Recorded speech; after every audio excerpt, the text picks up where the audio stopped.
There's a show in town, it's going down. Every week we're back on solid ground. Steel toe slipping, but we're gripping. Got the tea to spill, it's always flipping. From April's scrimp to Aaron's glee. Oh, this drama's just a spree. Polydrama, legal trauma. Another win, oh, that's the karma. This little piggy went to YouTube. This little piggy's on Rumble now. This little piggy's begging for dollars. And this little piggy's breaking down. Wow! Every week we'll recap expo. Tune in for this little piggy show. From revenge porn to felony, it's a circus, can't you see? The toe is bent, the goal is spent. His empire crumbles, all hell sent. April's playlist on repeat. Aaron's lies we can't defeat. The countdown's on, it won't take long to see this piggy squeal his song. This little piggy went to YouTube. This little piggy's on Rumble now. This little piggy's begging for dollars. And this little piggy's breaking down. Wow! Every week we'll recap it slow. Tune in for this little piggy show. Oh, this little piggy ain't missing a thing. Just sit back, laugh, and watch the king. Welcome to This Little Piggy, a weekly roundtable discussion about the Steel Toe Morning Show and the bald, fat-chinned, Ricada sperm enthusiast host, Aaron Imholte. I'm Carl, a regular caller on Nobody Likes Onions. With me, as always, from Nobody Likes Onions, Patrick Melton. What's up, Patrick? I have to be here humbly today. Yesterday, I talked a lot of shit. I thought I had risen out of the Dabbleverse, but it's come to my attention that those views may have been purchased. I thought you didn't have 120,000 viewers on your show yesterday? That wasn't real? I thought it was a nice bump. That's why I called in. I thought I'd get people watching Dabbleverse live. I promoted it. I saw people in the chat go, Carl only called it because he thinks there's 100,000 people watching right now. Well, it's funny because someone commented on that show yesterday. Patrick bought the wrong number of viewers. He meant to click 1,000 and he clicked 100,000. And the quote was attributed to Aaron, probably. And literally, that's what he said this morning. Yep, I have the clip. Write it. I have the clip. Also with us is Moody. What's up, Moody? The first two lines of the lyrics of the song. There's a show in town, it's going down, but every week we're back on solid ground. That's Aaron. That's the Steel Toe Morning Show. It's the show is breaking down every week, but by the end, perfect week. Yeah, it's a tailspin and an eventless flight all at the same time. I want to say today's show is brought to you by Roy Sombrero, who is picking up the slack there on Reddit, pulling a lot of clips for us. We'll be playing a lot of those today. If you'd like to be a producer of the show today, go to supertip.gg/WATP. That's where you can support us and participate in the show.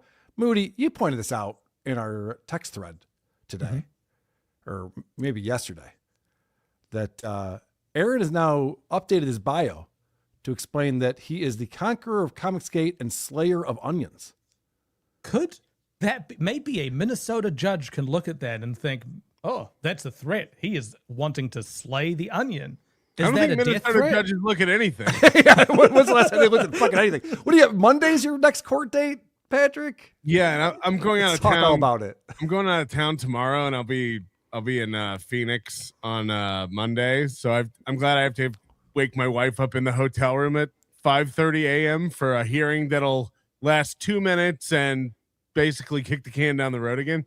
I've never seen, the only hearings I've had are scheduling hearings to draw this out further. So yeah, I have to wake up at 5:30 a.m. Monday before I drive back to Vegas to have a judge tell me we'll do this later. You guys love to say like, yeah, US is independent, it's completely different culture, but it's nice that you've got some British bureaucracy roots still in there. Let's have a hearing about scheduling a hearing. It's probably the most British thing I've ever heard. You'd think this judge was a woman. It's unbelievable how long this is taking, how much it's dragging out. By law, it says 20 days, right? Like within 20 days. It's in our Constitution.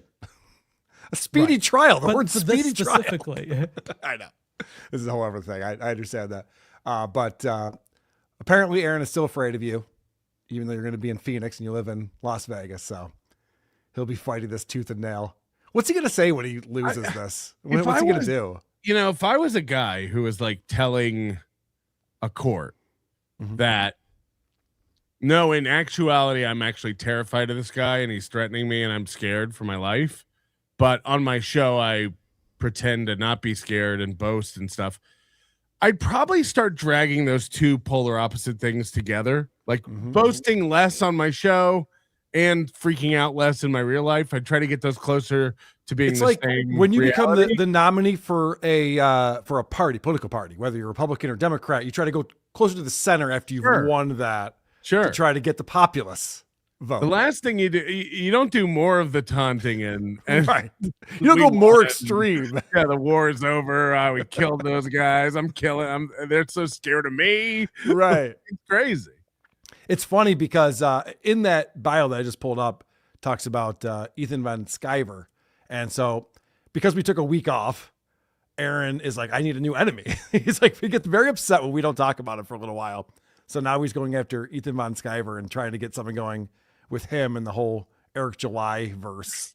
He's really gone in hard at me from what I hear. I haven't watched a lot of clips or paid much attention, but I hear he's like mentioning me every day, more pedo accusations and stuff every day. And my theory on that is that he knows, like the holidays are over, the break is over, like the judge is going to eventually put this thing to bed. And it's like this last minute scramble to like try to get some sort of evidence to show the court. He's trying to get me into like talking to him, but what he doesn't understand is I don't watch his show. Right. Not just you. He's trying to build a case against himself for harassment by putting more stuff out there. He's leaked his own number 2 or 3 times over these last couple of weeks publicly on his show.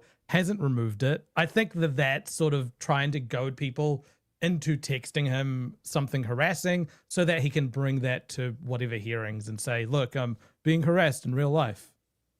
I was wondering about that. We talked about that on WATP because he obviously leaked his own phone number and then was like, oh gosh, golly, what did I do? Whoops. I never took it down, never changed it. So I'm with you. He did it twice. He did it twice. He did it another time too. Yeah. After years of not doing it, he did it twice within the same couple of weeks. I think he's lonely. I talked about this. Like the only other guy I know who gave out his phone number on air is Gino Bisconti. And Gino's like lonely, looking for like friends to chat with. So it makes sense. There's this thing where like when you're nuts, like people kind of scoot away from you on a subway train and stuff. The same thing happens in real life. It's like if all you talk about is COVID and Fauci 6 years after the fact, it's like people have had enough and they don't want to invite you to parties or hang out with you. So that's like what happens to Gino. And the same thing happens to Aaron. It's like there's not a person on earth who can look at his situation and think he's killing it or he's winning or he's doing well, including Slam Piece if she's still around. So it's like it's got to be incredibly isolating because people don't want to hang around someone who's nuts, for lack of a better word. Like this guy is obsessed and delusional. And it's just like, there's nothing to talk about when all you want to talk about is how you're killing it and winning and doing better than all these other shows. Your numbers are better. You're making more money. It's like, everyone knows that's not true. Like I sincerely believe it's what happened with April.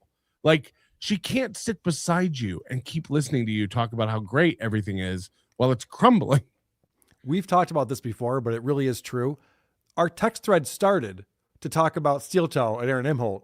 And we rarely talk about those things now in our text thread because all of us have other interests. Yeah. Like when I got on with Moody just now, I was like, hey, you watching the Olympics? Like I'm watching the U.S. team play right now in Slovakia. Like we have other things going on in their lives, whereas Aaron is just like obsessed with the Dabbleverse and this little Piggy and Patrick Melton. He talks about it all the time. Do you He's think more it's because obsessed with the Dabbleverse than anyone in the Dabbleverse. You know, for a guy who's not a part of it. Right. knows And another the similarity with Gino, who's just like, I'm not even in the Dabbleverse. Like, that's all you do is the Dabbleverse. And he knows the most minor of characters in the Dabbleverse that even I wasn't aware of. I'm learning about the Dabbleverse through Aaron, through him mentioning people that I had no idea. Do you think it's because we've spent so much time talking about Aaron that it's kind of second nature now? Because you could just push me up onto a stage or in a room and I could talk about Aaron for hours without any sort of prep. And we will do that at Hackamania. That's a really good point. We should bring up the fact that Hackamania is happening April 10th through the 12th in Las Vegas. WATP is your promo code for 10% off your tickets. And no, Carl is gay 20 will not save you 20% off your tickets. I've seen the rumors out there that is not true. The thing you said, Carl, that was pretty interesting was about nothing going on in his life. And I think the telltale sign for people with nothing going on in their life is when they spend a large part of their shows talking about mundane shit that they got done around the house, interactions that they've had that are very normal with members of their family or their friends. You don't see other people doing that. And I think it's a common thread between like an Aaron or a Chad or a Stuttering John. Thank you. I was gonna say, when you were saying that, I was thinking of Chad Zumach Right. at the airport from I'm a little torn on this because I do enjoy Apple Talk or talking about a repairman that came to my. I do enjoy like talking a little bit about something that's like normal life, like relatable. But you don't talk about like going to your gate and being on standby. Well, no, Yeah. Okay. You did threaten one of your electricians with a gun. No. I threatened to get a gun. I didn't bring a gun after. Yeah, but it's those things are different. Those things I'd say would be bits or things that you dedicate a part of your show towards that. Their ones are more like these amorphous little mentions about their life. In a go 4-hour show, it'll come up multiple times. Like I went to the post office today. Right. But there's nothing interesting or compelling about it. Like this is a story where nothing happened. Like I folded laundry or I cleaned my garage this weekend, and it's like, okay, any follow up? Right. Like what happened? Did you find a snake? Like there's nothing interesting.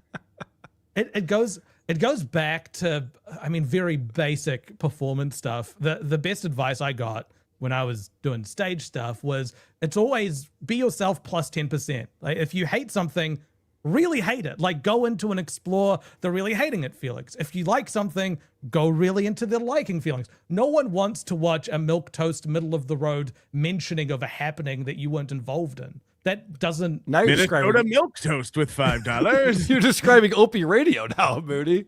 Right. I have no opinion on anything. It's just just babble about it. All right, let's start off with some clips. What do you guys say? Sure. Want to watch Aaron talking about the Dabbleverse? Carl, do you know what milk toast means? I do. It means middle of the road and Can you bland. spell Can it? you Do you spell think it? it has a K in it? No, I think there's a Q. I wouldn't even get close to that one. I'm a very bad speller. I was good at math as a kid. All right, this is Aaron addressing the Dabbleverse thanks to Dirty Jersey Rat. By the way, Tom Meyer says 500 combined viewers, not bad for a Dabbleverse. No, if I was in the Dabbleverse, I'd be one of the biggest shows there. But God, I purposely shun those people away from this program. Hold on. This is the second or third time in like a month he's talked about how his channel could be bigger if he wanted it to, but he likes it exactly where it is. Look, man, if I leaned into this right-wing grift, I'd be huge. Look, man, if I leaned into this Dabbleverse stuff, I'd be huge. He's got all these secrets to like making his show big, but he's like, but I like it just like this. Wait, okay, so I misinterpreted that. I thought he was saying that if he was considered a Dabbleverse show, he'd be the biggest Dabbleverse show. You're saying that if he entered into the Dabbleverse, Yes. he'd be the biggest Dabbleverse. That's what he's saying. He's saying his show is not part of the Dabbleverse, but if he felt like it, he could enter the Dabbleverse and beat everyone there. And in a minute, simultaneously, because I did watch this clip this morning, I think simultaneously he's going to say, I tried to do Dabbleverse stuff, but my audience hates it and they didn't watch. Right. So which is it? That's a good point. Because you do get a higher quality of audience. You know what's funny about this? So Aaron's a guy that we watch to make fun of because he begs for money and has no dignity. Let me check my notes. Yeah, is that correct? Okay, that's correct. Good. Thanks for checking that on me. The guy that we make fun of the most in the Dabbleverse is the dabbler himself, Stuttering John Melendez. And John Melendez is the biggest show in the Dabbleverse. Not even close. Doesn't get nearly the viewership that the other shows get. So the fact that Aaron thinks that he'd be the biggest show, it's like, well, you're not even the biggest locale in this universe. So who's watching this? At that point. But he says, pretty shitty for someone who was supposedly a mainstream radio icon in Check's Notes, St. Cloud, Minnesota. How am I getting cooked by Tom Myers right now? Holy shit, you just did a Tom Myers joke, Patrick. Yeah. Oh, fuck. Oh, As no. soon as he said that, I realized, I went, oh, God. This is a weird thing that's going on with Aaron lately, and actually everyone, where they're, for some reason, respecting Tom Myers. I don't know. Aaron's doing this tongue in cheek, obviously, but he's just like, well, you know, Tom Myers, he's actually really cool and good. He's on MLC. He's like, what is going on in this world where the worst comic of all time is being treated like a guy? We see Aaron do this overture with everyone. Again, like in 2024, he did this with me when he broke up with April. Like, I've been watching NLO a lot. It's really funny. I got these clips on my phone. It's so good. I think Patrick's funny. It's an olive branch to try to get me on side. And he does this with everybody. You see it with Jesse PS from Pod Awful. You've seen it with Tukey when he tried to do the divide and conquer there. He does it with everyone. It's like, it's just him putting out feelers like, will you accept me? Will you come on my team? Like you said, I think he's incredibly lonely. He's got Johnny and Oz, and that's it. But he's not friends with those guys. No. But this is what I mean. Like, it's under the guise of friendship, but I think it's incredibly dark and lonely for him. Yeah. Like, I can't imagine. Now, I don't know, man, but that's by all the way, actually accurate. but not factually accurate. I will say this. 500 to 600 viewers for a St. Cloud radio host online is unheard of. It's never been done before. What? Is that just because that scenario doesn't exist except for with him? Yeah, there's very few people in St. Cloud. There's been something happening. Anyone visiting steeltoe.lol might have noticed over the last 2 weeks that Twitter has changed something in the algorithm. It's, for a while, Twitter's been adding about 150 to 250 people per show to the views for Aaron, which is why I conceived of steeltoe.lol in the first place, is so we can see the discrepancy between the real number and what he's saying that the number is. But Twitter's changed something. Now he gets about 5 to 10 Twitter viewers over the course of a show. Nothing's really changed as far as viewers go. Those were impressions. I've said this right many times. Those are impressions. They're not real viewers. But from the Rumble studio number that's in front of him is now 150 to 200 people lower than what he's used to. So this number that he's bringing up now, 500 people, unheard of. It was 700 to 800 people if you go back a month. It's now. Now he's got qualifiers. Well, for a St. Cloud morning radio guy, 500 is really good. Based on what? You're on the internet. You should be able to get as many people as you can get. It's everyone on the internet, you idiot. Yeah. So I'd like to point out some of your other escapades have gotten you notoriety that I would say solidifies you as statewide. Granted, your market in the radio industry was only in St. Cloud, but everybody knows you. Tom also says, what happened to the donation scroll? Or is that only good for goal weeks? I love that Tom asked this. Yeah. This is a great question. We used to always see that donation scroll. And I pointed out a couple weeks ago. I was like, well, he got rid of that. And I think I said it was because his big donors, the big pay pigs, went away. And so it was embarrassing to show number one was $35. Number two was 28, you know. A Thursday clip with number one giving $40 doesn't look great. Right. In perpetuity. Right. So Aaron is going to answer this question. What happened to that donation scroll? I mean, he used to have the whiteboard behind it with the donations. It's always been a part of the show. will say this. The reason I changed that to something else is because it looks kind of chintzy on clips. When it's being adjusted constantly. And not only that, but like when you post clips and you're getting views from people who aren't normally watching, it looks like what it is. It looks like a guy begging to hit a certain number. Thank God he doesn't look chintzy on clips anymore. No, it just says 76 memberships from 600. That's so much better. Reputation fixed. I think that he goes, it makes it look like I'm a guy who's begging for money. Well, yeah. Hopefully people don't find out about that. That'd be terrible. It'd be so embarrassing. So that's why I changed it. And plus, you guys have still responded well. Okay. So I thought that was very funny. I don't know if you've got the clip today about him talking about how people who do the show for fun are gay. Is that one of the things that I do have a clip of him talking about how he doesn't do the show for fun. He does it for money. I don't know if he called it gay or not. He probably did. Every Usually other does. week he goes on a rant that contradicts like he's like, yes. sometimes he's like, I do this show for fun. It doesn't matter, but the money's nice.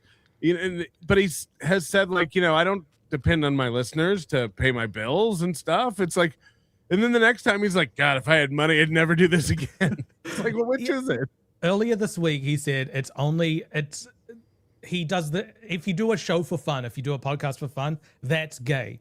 And today, while being very complimentary of Jesse PS, he said that Jesse PS looks like a guy who would do his show just for fun, which to me sounds like he's calling Jesse PS gay in that little bit. But it means that his begging for the goal is the only thing standing between Aaron and choking on a St. Cloud dick.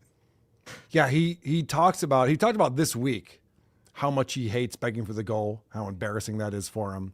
And we'll get into those clips and more of the primetime hours of this show. Well, obviously. maybe if he works hard to, he already hid the scroll from the bottom and he's not saying the word goal. Like maybe we'll all forget what this is even about. Oh, We might Patrick, all be tricked into thinking this is a pro show that's entertaining. right. I'm already tricked because he's done another thing too this week where he doesn't tell you the dollar amount he needs to get to the goal. That's a new thing he's doing. Oh. Yeah. So not only does he not say goal, he doesn't tell you how much he needs for the goal, unless it gets to a certain amount. Then he's like, okay, I'll tell you guys, it's $75. I need $75. So you just have to judge how desperate he is by how much he's sparking out as the show goes. This is when he talks about doing a pro show. This is an example of where I think he's lacking as a broadcaster. You froze for a second. I was worried that the stream glitched. What's up?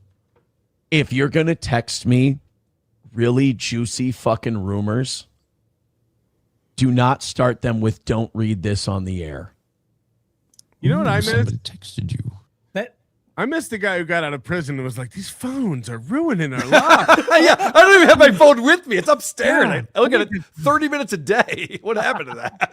Now he's just so bored with his own show. He's just like, someone text me, please. He wants to know if he can hit refresh on his lock screen. Also, that is the first line you should have if you're sending a message to someone who's on air and has a penchant for reading. FKA Mammy learned this week. Yes, you say don't share this on your show. It's the first thing you say. I'm going to forward you this text. We're not going to read it on the air, and I'm not going to tell you who it's from. Sounds like a good segment. Yeah, what's the point of this? What is this dick tease that he's doing to us right now? This is amazing because it's like, let's try to elicit a reaction from the reactionless Johnny. Will he raise an eyebrow? Yeah, let me guess Johnny's take on this.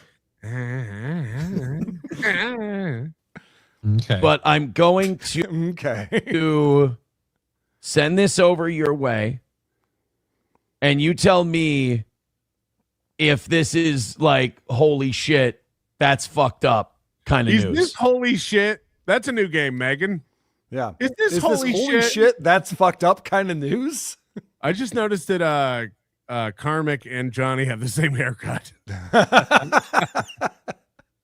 It's a Minnesota thing. You wouldn't understand. I'm not even going to tell you who sent it to me because I get myself in trouble and I end up saying shit I'm not supposed to say.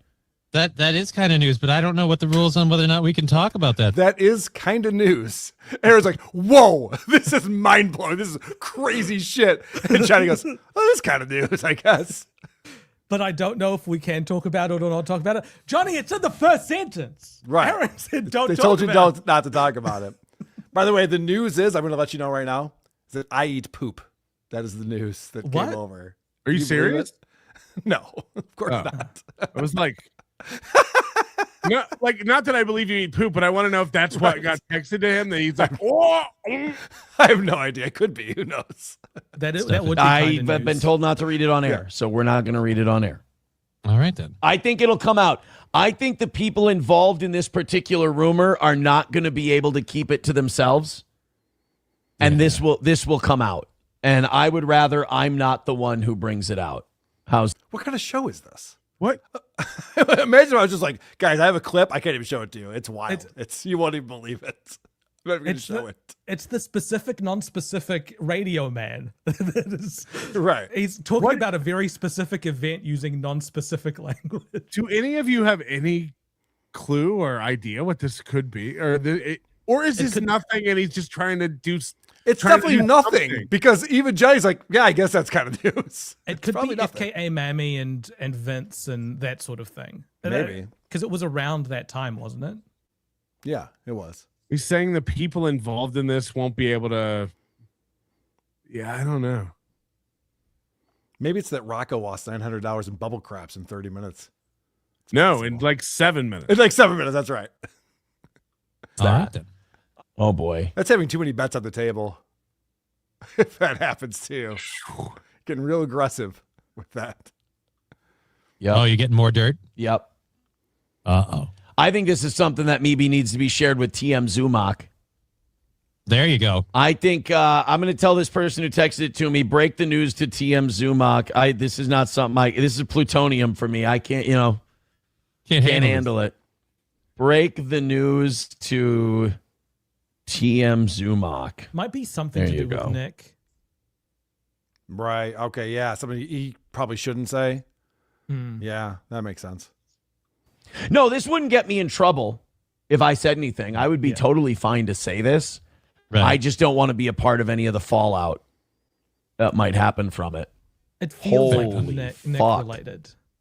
Yeah, like I don't understand the point of any of this. This is like when Eric Snowden contacted the BBC and they were like, you need to take this to Substack. you got to get this to a smaller outfit to get. Yeah, we don't care about this. Spying on the entire population, whatever. Nobody cares. So he does. Go ahead. He does continue on from this to say that TM Zumach is actually a really good breaking news source, and that Chad was the one who broke the compound April media going to jail thing. Oh, we're in that too. Yeah. April going to jail. Yeah. And he had a falling out with Chad Buzmock because of it, because Chad Buzmock said, no, actually, people were watching NLO when that came out. Yeah. And NLO was the first that was on the air that covered it, and people contacted Chad. Yeah, it was like 10 minutes different. Right. It wasn't like, but whatever. It was it was already known. But he was denying flat out that he's like, no, Chad was the first. He was the first to bring it up, which was not true. Speaking of NLO, Chad Buzmock wants to try and give the credit to NLO. Stop sucking creep dick. It's weird. I'm sorry. I know that you guys have built this very insular community that doesn't get outside the bubble, but outside of that insular bubble of like 700-800 people, everyone thinks that he's a creep and everyone in that bubble's creepy. And it's only because when they find out who a lot of those people are, they turn out to be complete creeps without exception. Get out of here with your new ideas. Hyperbole much? Your bubble. Aaron, this is to say, like, every single person who's looking at NLO from the outside realizes that everyone who watches NLO and NLO themselves are all creeps. Okay. Sounds possible. I'm sorry that you guys have a weird boner for Zumach, but I'm sorry. He breaks some shit. So Aaron's I'm playing bubble creeps. I'm sorry. Patrick lies a lot. He's not trustworthy. Does Aaron ever lie? I'm trying to think back to a time. Tell him when he's telling lies. He's the most truthful. I'm trying to think of a time when Aaron was lying to all of us. Anytime you actually tell him when he's telling lies, he's like, hey, you said Nick Ricade was good at that stand-up show. Now you're saying he sucked. Yeah, well, you gotta lie to a guy that. Hey, you said April wasn't doing drugs and she was well into cocaine addiction. Yeah, well, you gotta lie to your guy. It's like he always says, "It's like, yeah, well, then I was lying when I lied." Yeah, always has a reason for it. The only lies are the justified lies, or the unjust. He never lies without a justification for it, which is how lying works. Goalpost. Yeah, Well, the only reason why I lied is because it made me look good. Well, yeah, that's how lying works. So, no shit. Supertip.gg/WATP. This one actually came in yesterday after Dabbleverse Live. Yes, yes, yes, yes, yes, yes, yes, yes, yes, yes, yes, yes, yes, yes, yes.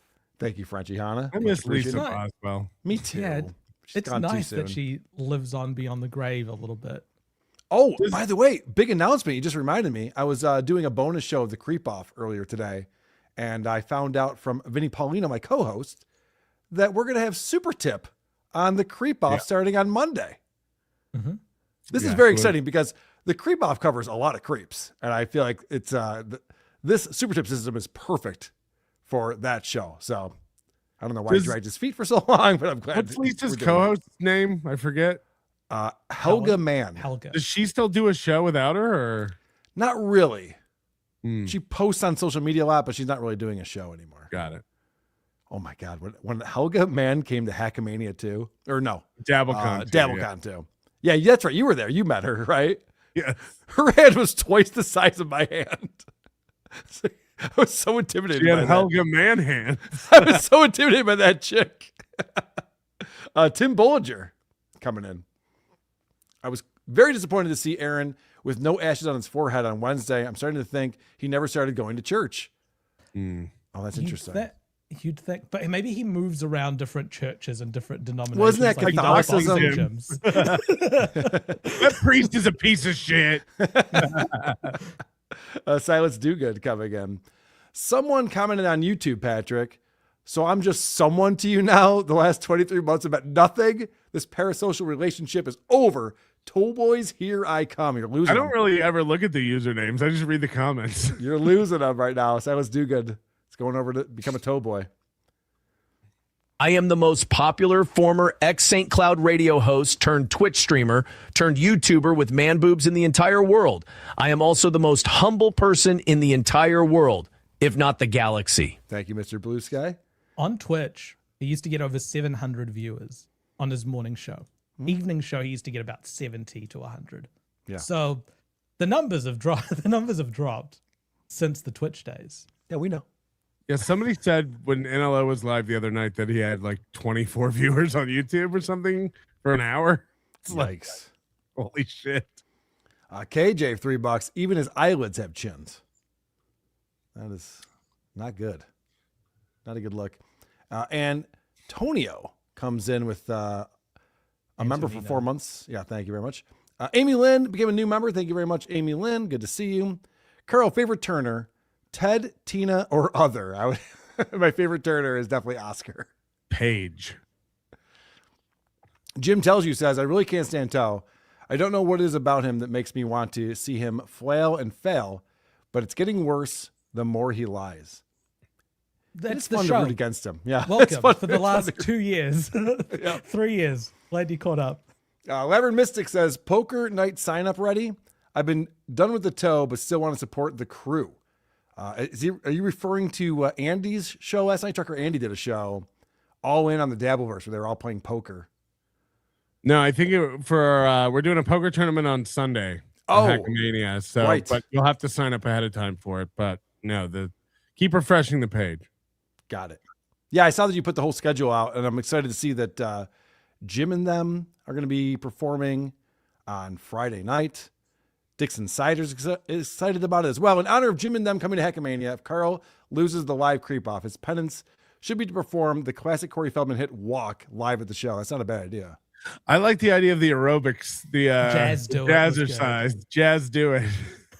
That's better. Classic Karmic, stop doing Aaron Dirt. And Lil says, hi, Carl. Who and where is Moody from initially? Who and where? How did you become involved with WTP? Hi, Melton. Yay, Opie resigned. Recruit Ron.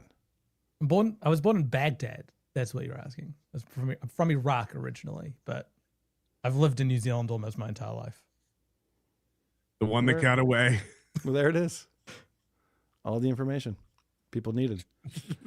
All right, this clip's from this morning. And I think we were talking about this earlier, where Aaron's explaining he doesn't do the show for fun. which I think we all know. It doesn't seem like he's having any fun at all while he's doing the show. So let's see. This is Bubble Popper coming up big for us. We appreciate it. Easy to admire. So I admire that. And I don't mean to upset him when I brag about perfect weeks and it's not even really bragging. It's more just, it's pride. I'm happy that the devaluation of my soul that I had to do a show for money on the internet, at least it worked. Like, Jesse's not the kind of guy who would ever sell his soul. I'm the kind of guy who would sell my soul as long as I get the returns for it. I'm fine with the soul selling. Figuratively speaking, not literally. History says otherwise. Look what you've been through and look what it's gotten you. Like, I would argue that this is bottom shelf soul selling. Every day is a struggle. Selling your soul should be like you're on easy street until the afterlife. Yeah, like if the polycule thing blew up and the divorce happened and all this stuff came out, but like now he was doing 50,000 views. Like it'd be like, right. Well, that was a hard time in my life, but it did put me in a new direction that's enhanced my career. It's like it's worse than ever.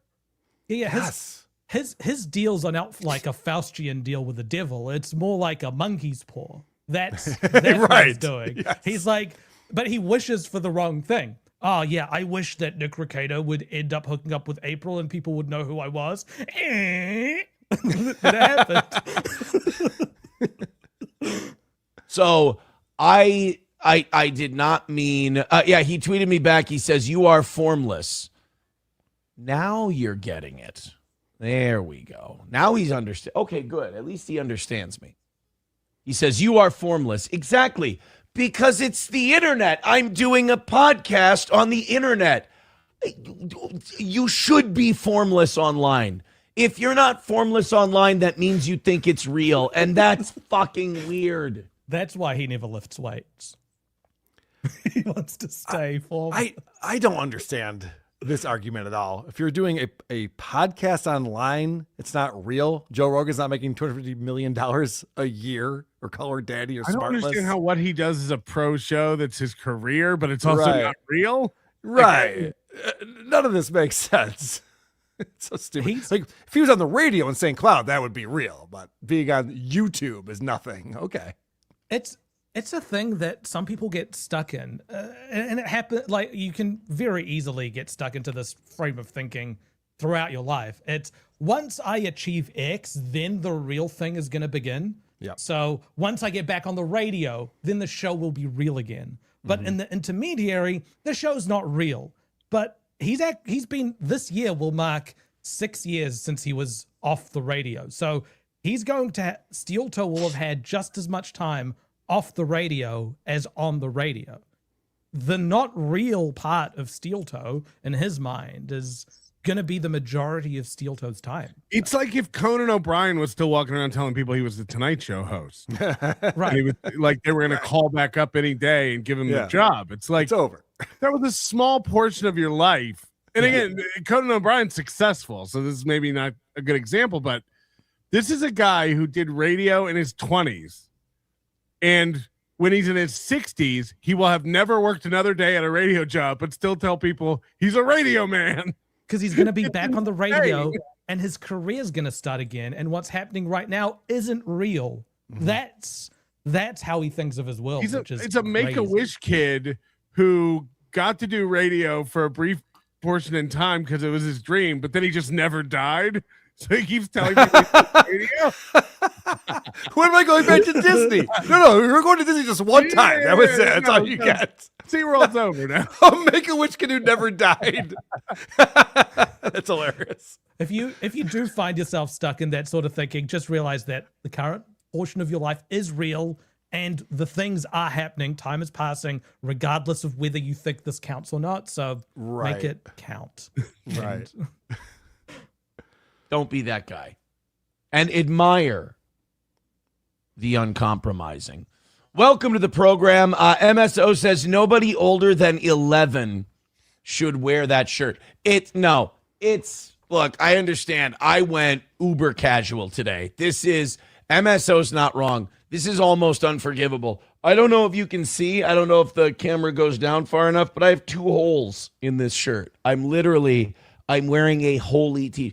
I've worn it forever. We believe you. He wears the same shirts all the fucking time. He never dresses up for a show. What is he talking about? Can you believe how lazy I'm being? Yeah. Yeah, we can. I am so relaxed today. It does look like a shirt. It does look like a shirt that an 8-year-old would wear. Sure. Yeah. I agree. So casual that I'm wearing a shirt with visible holes in it. Ray Peacock says, by formless, he means you look like a blob. Oh, that was a muscle tone thing? Well, shit. Now I'm not as proud of it. If it's a commentary on my physical appearance, then that's upsetting. If it's a commentary on my lack of dignity and need to impress. Have you guys seen him throw, or at least attempted to hit threes from behind the line? You would know. This guy's got good form. Not only holes in his shirt, he's got holes in his game. Am I right? What? All right, this is fun. So this is him going after Ethan Von Sciver, and he's trying to get involved in this whole world now because he needs new enemies in order to get people watching his show. Cal, could you give me a very short intro on all of this? Because I don't really know much about Comicsgate or Rippaverse or Clipperverse or any of this stuff. No clue. Okay. So this guy, Eric July, he is a black man who's conservative, and he comes out with this comic book, and everyone's praising him. He got millions of dollars to make this comic book because all of the right wing is just like, hey, it's a black guy on our side. Neat. So they all threw all this money at him, and everyone praised the comic, and wow, this is so amazing. Except for my buddy Dick Masterson. Dick came out and goes, this comic book sucks. And I realize you guys want it to be good because it's a black man who's on the right, but it's garbage. And everyone railed against Dick, except for Ethan Von Sciver, who's actually did work at DC and I think maybe Marvel as well. Like he's a pro comic book artist. He knows his shit. He's a tracer. And he also got Dick's back and went, yeah, no, Eric July stuff sucks. And so they're in the minority in this whole world where they're ripping on Eric July. And I'm a fan of Ethan Von Sciver from his early videos making fun of Star Wars. I was like, oh, this guy knows what he's talking about. Star Wars does suck. He's making a lot of good points. Anyway, a lot of controversy around this. It's a pretty big platform, pretty big audience around all of this. And so Aaron's trying to get himself involved in it. And it's so pathetic. It's so obvious that he just needs a new enemy he's hoping that Ethan responds to this. Right. So he's against Ethan Van Sciver, or he's against Eric July? He's against Ethan Van Sciver. Okay. He's on Eric July's side, I believe, in this. Because Dick Masterson is more aligned with his enemies than Eric July is. Maybe. I don't even know if Dick factors into this. I honestly, I don't know. No, we've seen from the protests. He stands with the blacks. Right. Yes. Thanks. I think he's like, guys, I know we've tried to bully a black comic book guy for no other reason than probably race. For the better part. That's such a weird take. Just right out of the gate. Where all of a sudden he's this liberal cuck who's just like, oh, you're just picking up because he's black? It's like, no, there's very specific arguments why Eric July sucks. Right. The pages of black comic books are greasy. Part of like 4 or 5 years or whatever it is. I mean, Nick would whine about this fucking black guy back when I met him in like 2023. So that makes more sense. So this is a Nick Rekieta thing because Nick and Dick are very good friends. Yep. So that makes more sense that Nick was in line with what Dick Masterson was saying. And so now Aaron has to be the opposite of that. Okay. That makes sense. It's been at least 3 years now that you guys like all ganged up. Like everybody attacked this black guy because he does comic books and you guys can't. Which, by the way, is not true. You guys can't even comic book. Do comic book. The one trying to do it is Vito Gesualdi, and he's right that people can't do it. But this idea that everyone ganged up against Eric July is just not true. And now he's won, and you're going, I'm just tired of it. I just don't. People do that. They cope with Steel Toe like that all the time. We're not going to talk about Steel Toe anymore. It's boring. It's boring. Well, Steel Toe never fought back. Steel Toe poked once in a while, made some funny jokes about, I'm funny. We're actually pushing through. It is boring, but we're still figuring it out. He is the slayer of onions, yet he never pushed back. He's just standing there and the fruit is fallen on his sword. Than you. That's fine. I'm not going to punish you for that. But like you went all out and you're like, we're going to destroy this guy. I'm there, Eric July. You couldn't destroy me. You couldn't do it. I destroyed myself more than you could destroy me. And I still bounced back because I'm the king. And now this Eric July thing, it's the same shit. These guys lost, so to save face and cope, they're like, well, we're just going to do less because it's boring. Oh, no, he's boring. He's boring. No, you're taking a big stinky L. Dude, you're drawing depression unicorns, and they're biting the main character. What's in your head? It's a dead meme. It's a dead meme. So we might declare Trash Cast officially done, unless there's reason to come back. The toe killed Trash Cast.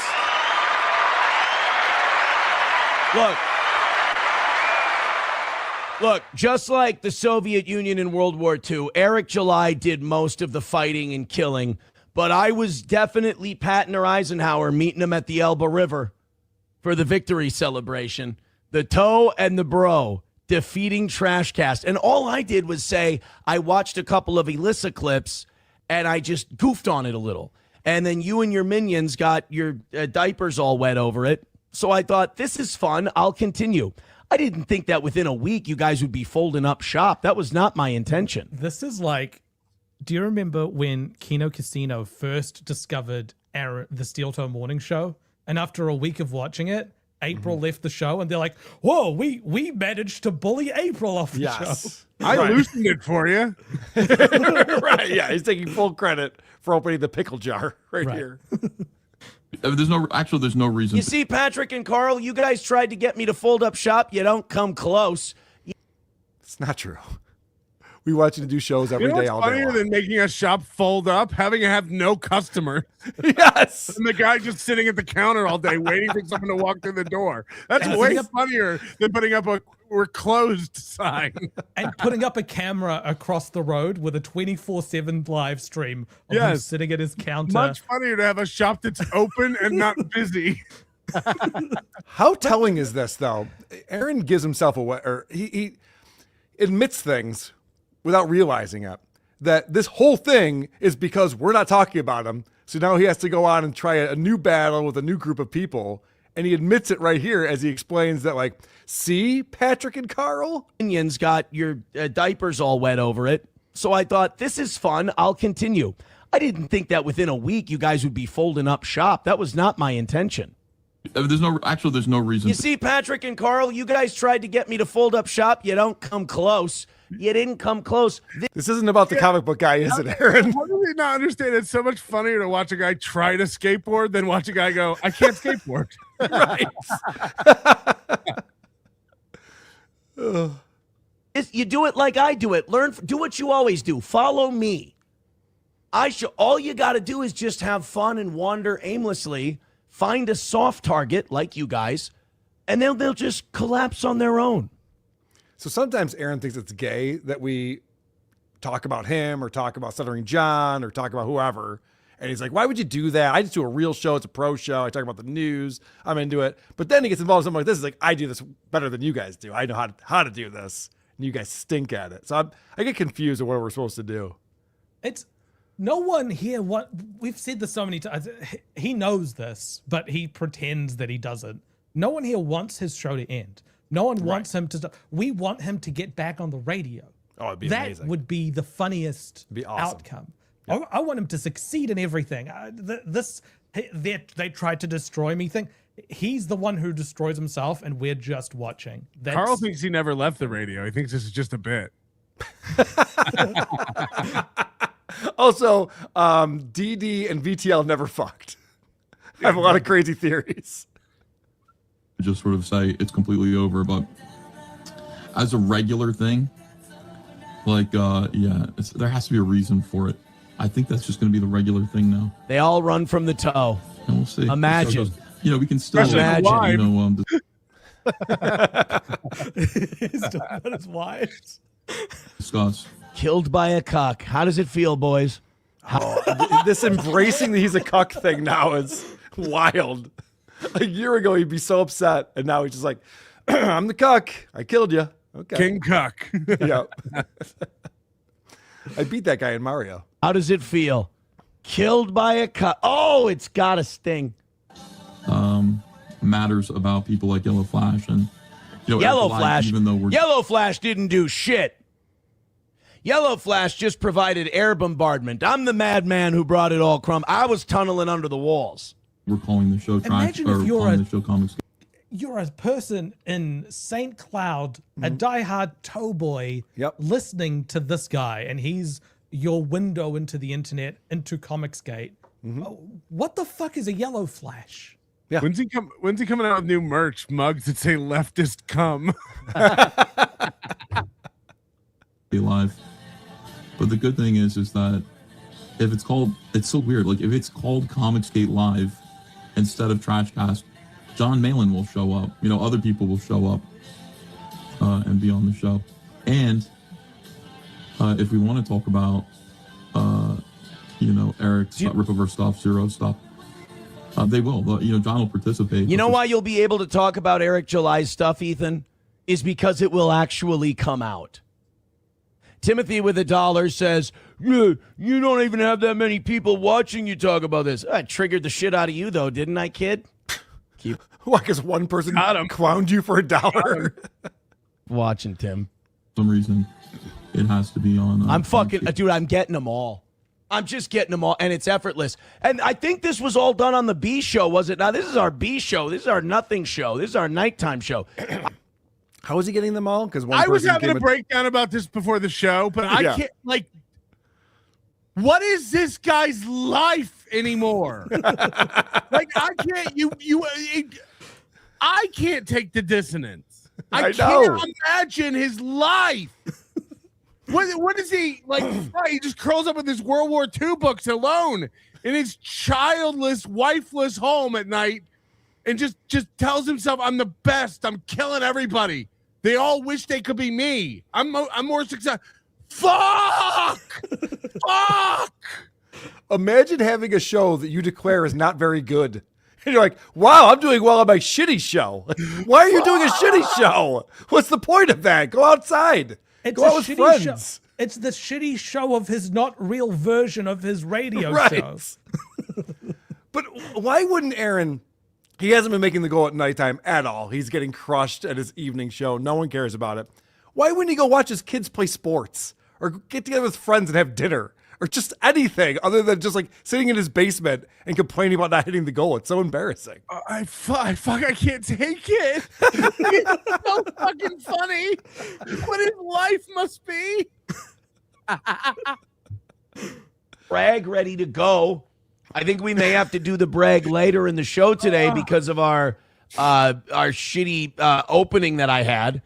But I have officially scared off Ethan Van Sciver. I've terrified this man. He's scared him off now.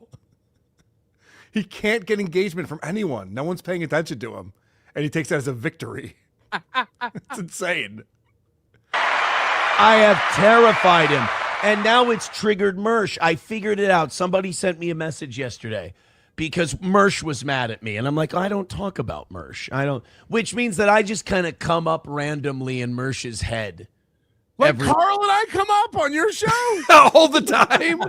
Not something out of nowhere when you're talking about Comicsgate. Once in a while. And that's adorable. By the way, also, Aaron talks about Mersh all the time. Yeah. We play clips every week of him talking about Mersh. It's like, I never talk about Mersh. You're doing You it do. now, Aaron. Yeah, it's happening right now, you idiot. He talked about me last week, saying that he's way better than in the middle of a unrelated set. Who am I? I saw that. Yeah, it's like Chad on this crusade to convince everybody he's better than Ray. It's like, that's your benchmark? But somebody said, I think what happened was, Aaron, he tried to shift away. Like the Dabbleverse people ran him off. He couldn't do it like me. He couldn't spin out of the Dabbleverse, poke fun at him, go, ha ha, gotcha. So in his world, the Dabbleverse people ran Mersh off, but he got over on the Dabbleverse people, and he's doing well. Do we do a weekly show about Mersh? I can't remember, but I do a lot of weekly shows about guys. Is there one about Mersh? I don't think there is, right? Maybe next week we'll do it. He got humiliated by that old man with no eyelids, and then he had to run off and go back to his hug box. Well, he tried to. Okay. Now he's talking about Shmuel Buckman. Imagine being a listener to Steel Toe. Like, what is he talking about? Mersh got humiliated by a guy with no eyelids? What's happening right now? He's never shown Shmuel Buckman on his show before. Right. No one knows what he's talking about. It's so stupid. Transfer that into Comicsgate, and he couldn't. They were like, no, Mersh, you've been run out of every community you've ever tried to join. He's like an island hopper of communities. So then he tried to do a Comicsgate thing for like a day, and they all went, dude, fuck you. Look, we may not release comics on time. We may be totally gay, arrested development, stunted growth, whatever. But what we say here is, at least we're not Mersh. So they rejected him, and they said, Aaron, you got Comicsgate's attention, and you drew their ire, and you... Wait, didn't this start with him saying that he wasn't getting any attention? I stopped listening past the point when he called somebody else stunted growth, when he just learned at age 36 he can take spicy chicken and put it in mashed potatoes. Mashed potatoes. And by the way, that was his daughter's idea, not his. He's like, whoa, we got to publish this. 10-year-old taught him that. Broke them, and you caused EVS to cancel his show he does. You got Shane Davis to take down his videos. You did it without trying. And that's the thing. I wasn't trying to get involved in Comicsgate. I just saw a Alyssa Clips video, and I wanted to make fun of comic books. I just wanted to say comic books are gay. I can't believe these guys are fighting over this. Comic books. Is it gay? How Comic can you books take are so much gay. money? Wrestling is based. Yeah. Boxing is fine. Like, what are the rules? I think you Golf get is it. off. It's almost golf time, guys. I think you get it. Will golf come back this year after Good last question. year? Because golf vanished from his entire repertoire of conversation after the golf tournament was revealed to be a fake failure of a golf tournament. Like, we didn't hear about August golf or September golf, or it's getting too cold to golf. Will it come back this year? Or is this another hobby that's been banished to the corn? Because he went from golfing to he had his fallout with Scott, and so he joined another boxing gym. And then he went to jail and found his love of basketball, and he's been doing basketball ever since, up until 2 weeks ago, when I don't know if you've got the screenshot, Carl, but he posted on Twitter saying, "Get back in there, you fatty," or something like that, with his boxing gloves on the ground at a boxing gym. I didn't see that. Oh, I can pull it up. Yes. Yeah, grab that. First of all, So for a he's- guy who never quit, how's he going to get back to it? I don't understand. He said he's never Right. quit. Right. Exactly. Like, how is someone who's never quit doing it again? Are gay. I can't believe these guys are fighting over this. How can you take so much money from people and not deliver the comic book you promised? I just thought that was really wild. And then they just went kablooey. They went insane. So I thought, oh, this is fun. Let's poke a little bit more. And I didn't get too personal. I didn't get weird. I didn't get all dabbly. I just did my radio guy thing where I just kept poking fun. And He did it the right way, guys. We should learn from him. And he blew up the whole thing, too. Taking full credit for it. people in Alyssa Clips comments and my comments seemed to really enjoy it. People on Twitter, I was getting DMs from comic book guys who seemed... Hold on a second. So now he's talking about comments. Doesn't he have it so that you can't comment on his Twitter? No, he's changed that. He's changed that again? Okay. Yeah. You're allowed to You actually can't respond to now. him? to really enjoy the content I was putting out there. So it was kind of effortless. I was kind of just doing a shit heel thing. And I guess that kind of me effortlessly getting in there where Mersh went, hey, me, attention, I need attention. And they didn't give him any. I guess that kind of got to him. And then he yelled at a porn star for about 15 minutes. He really gets off about how effortless some things are. Mm-hmm. Why don't you try, Aaron? Why don't you Right. try doing something? Well, it's not All these uncool. locals have the same thing. Like Opie does this, and John does this, where they're like, I'm not even trying to put out a pro show. It's We like, can well, tell. Yeah, right. No, we know that. But What does go it ahead look and give like it if you some try? effort. What? It's not uncool. Like, do something. Show us your skills. Show us what you're good at. As soon as you try something and you fail at it, then people can make fun of you. So they Right. they refuse to do that. All right, you got something for us Yeah, here? this is just his This is the tweet.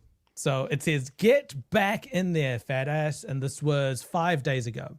But he never quit boxing, and he's not fat. Yep, he's very close to fighting weight. For attention. What a By the way, I made this chick. same exact tweet, but posted a picture of a half-eaten pizza.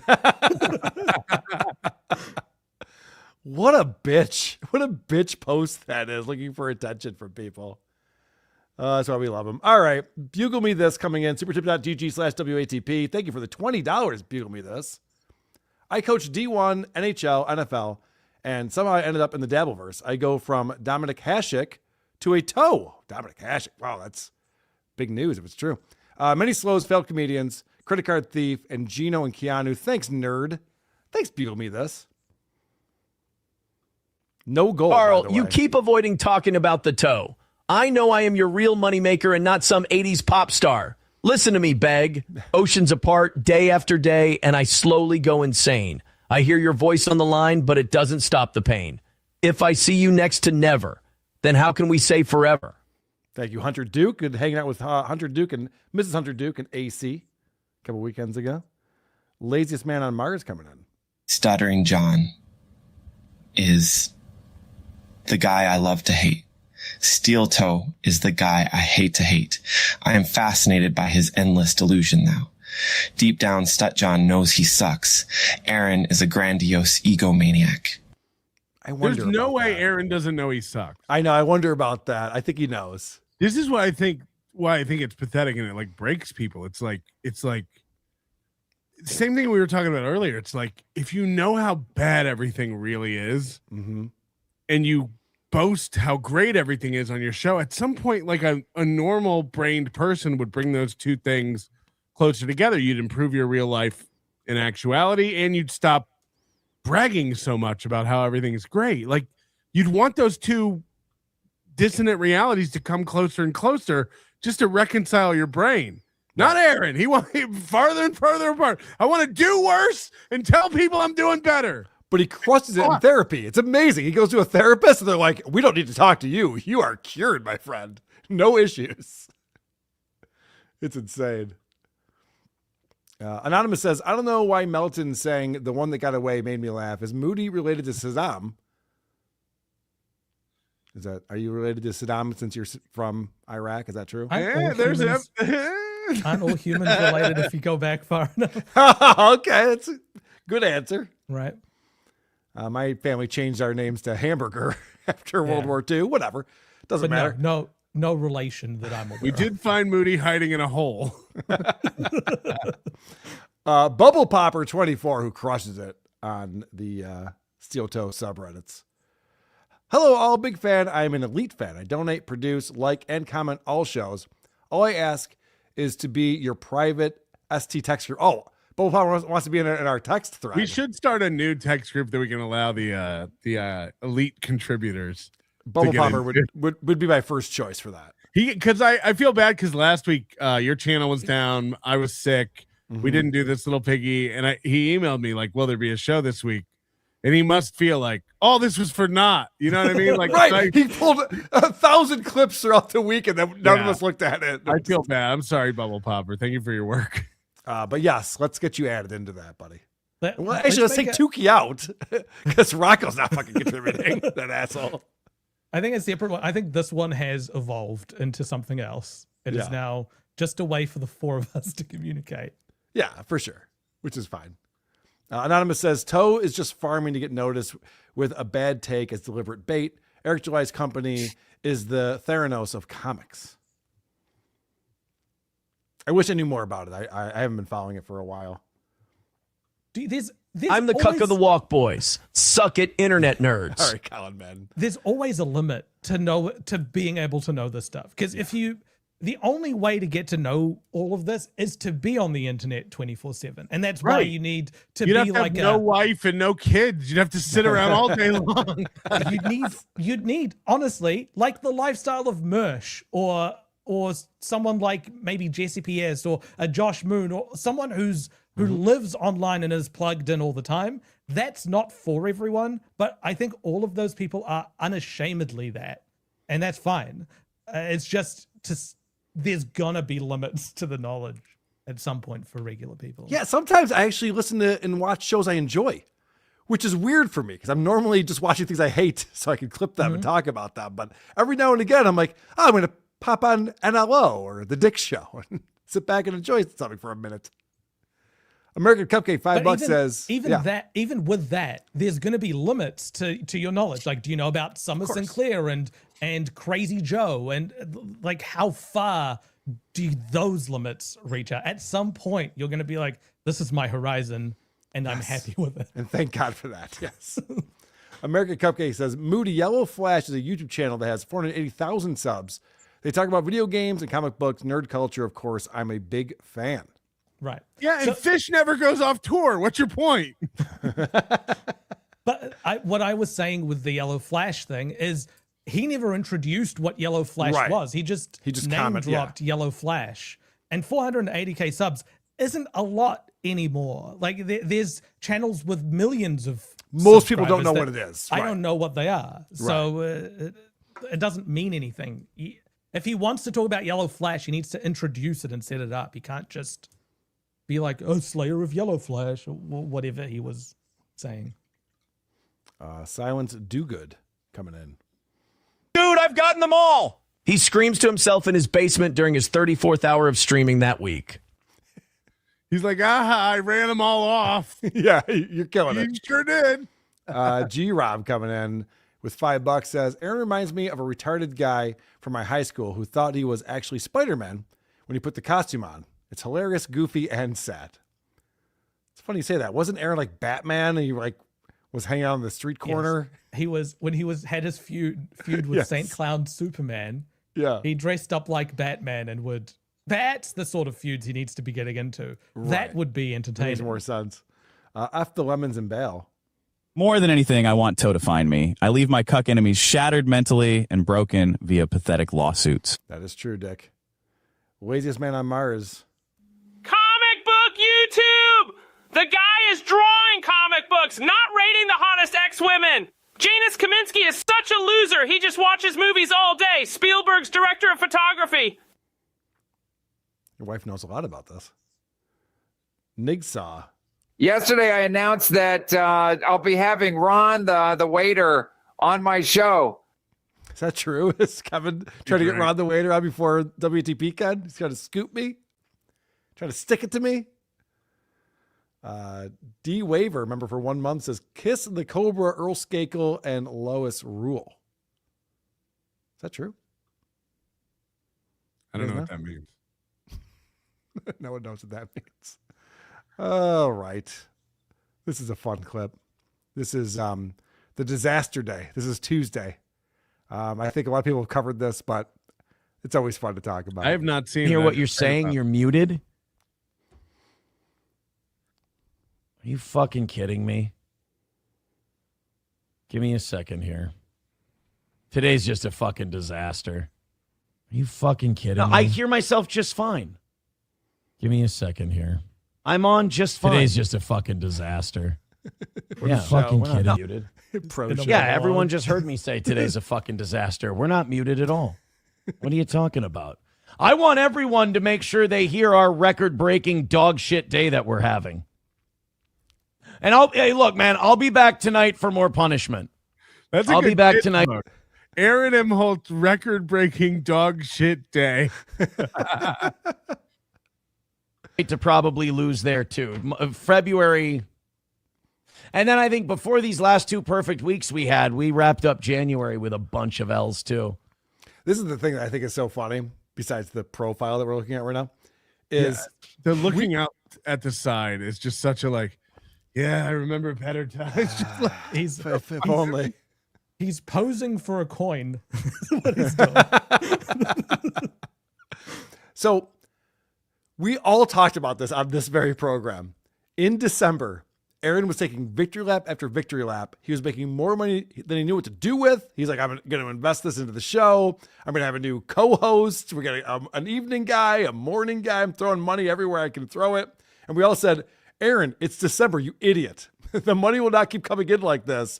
He was making all that money from the Rumble Studios, with the advertising and shit. It's like when you buy a new car and you convince yourself you can afford it, and you know, like the first payment isn't due for like 2 months. They give you like, I'm good, and then it comes in and you're like, hey, I don't know about this. He's so stupid. It's so short-sighted. He's been getting crushed in 2026. What's crazy is he's like, we took a bunch of L's at the end of January, but he was bragging about how that was the protests. Like that was his best month ever. He told us that. Yes. Just depends on what metric you want to look at. And the other thing that's dampening him down, I said it earlier in the show, but Twitter changed something in its numbers, and that is being reflected in his COPE number that he has. The Rumble Studio internal number is down, and he can't deny that. Well, this is interesting. Look at this. Sandman 185 coming in with $10 says, I listened to him for 10 years, liked it at the time, but watching him trick everyone the past few years and all the lies is crazy. I know it has brought clarity to the creep Aaron is. Love this little piggy, guys. Well, thank you, Sandman. See, this is the guy I want to talk to. This is the guy I want on this show. The guy's like, I'm a fan of Aaron legitimately, whether current or in the past. Because I want to know, like, what is that? No, I think there's a more compelling subset of fans to go after, because it does go the other way too. My Lost Interest is a guy who's earnestly become a toe boy. This guy, I just noticed this guy Max Bringle used to be an NLO guy, and now he's become like a full unironic steel toe fan. I'd love to interview them. Yeah, like, I want to hear about that. What made you embrace current iteration toe? Right. Like, that's what I want to know. I get the guys who are like, I listened to him, 10 years ago, and like now it's because it has gone off the rails. I didn't think he was that bad a couple of years ago, so I shouldn't be talking. Right. This isn't the guy 3 years ago. Yeah. Like this is a different thing. So I want to know the fans who have become unironic steel toe fans today.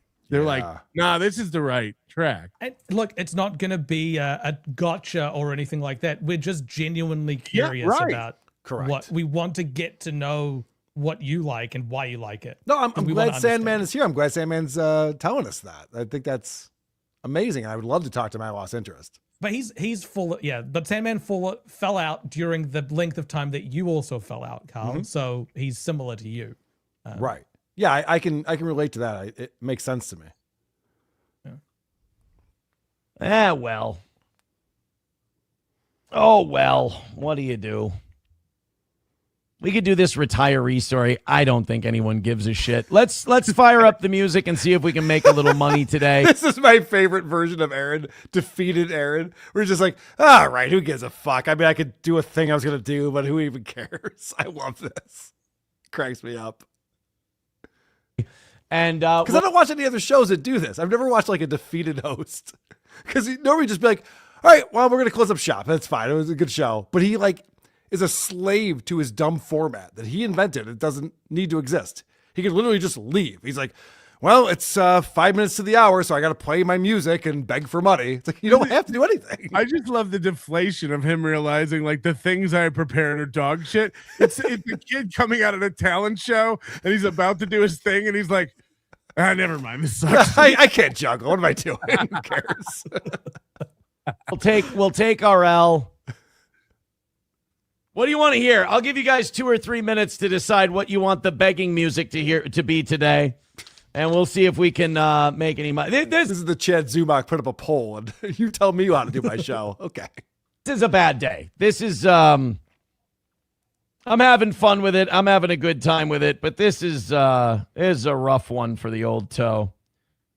Katie with $10 over on. What's funny to see in the chat, we have Pest and Dirty Jersey Rat. Some of the great Clippers are in here shitting on My Lost Interest, who was, one of the OGs as far as the Clippers in this universe. And he's really lost his way, that My Lost Interest.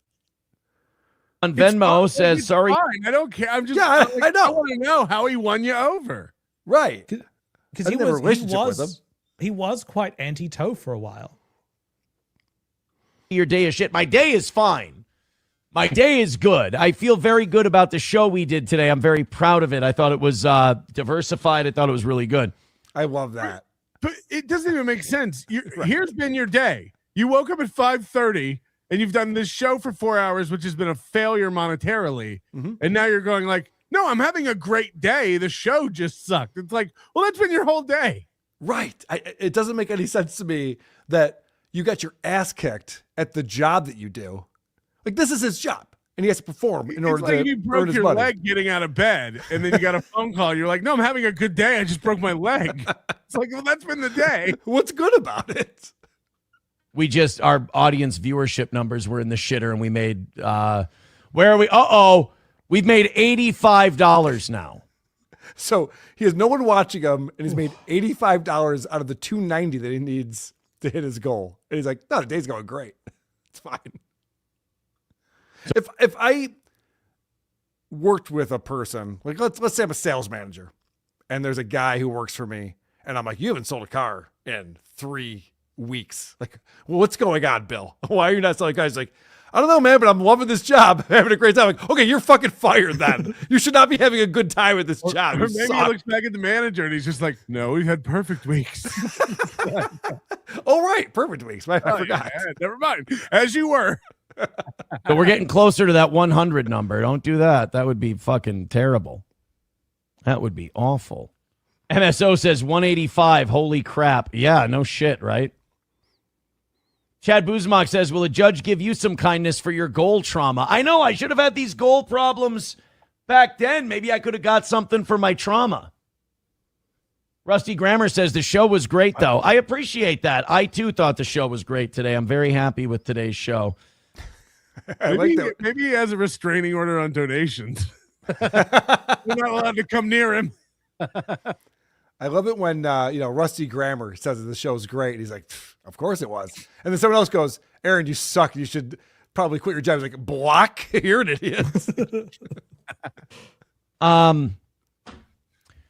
Hit like, hit subscribe, hit follow. And if you feel any fucking pity for how pathetic this fucking result is today, but imagine claiming you're the biggest show and you're killing all of your detractors, and then also saying, give me pity money because I'm pathetic.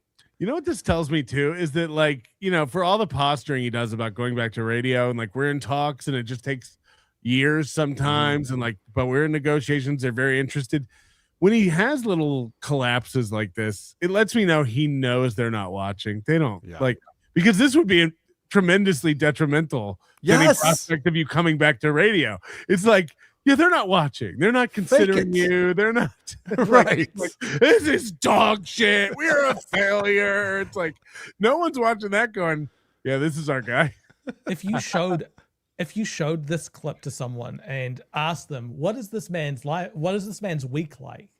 They'll be like, he's having probably the worst weeks of his life. Yeah. This guy is having a breakdown.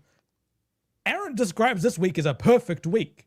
Yep. On Friday, perfect. he decided this was a perfect week. Because any media company that was interested in him, if they just searched Steel Toe, what would come up are air checks, but they're the ones that are being made by like Dirty Jersey Rat and Stalin and Pest and Doom. It's like, yeah, these wouldn't be good. These wouldn't be good things for. They also don't rank higher than the news articles about him harassing women and going to jail.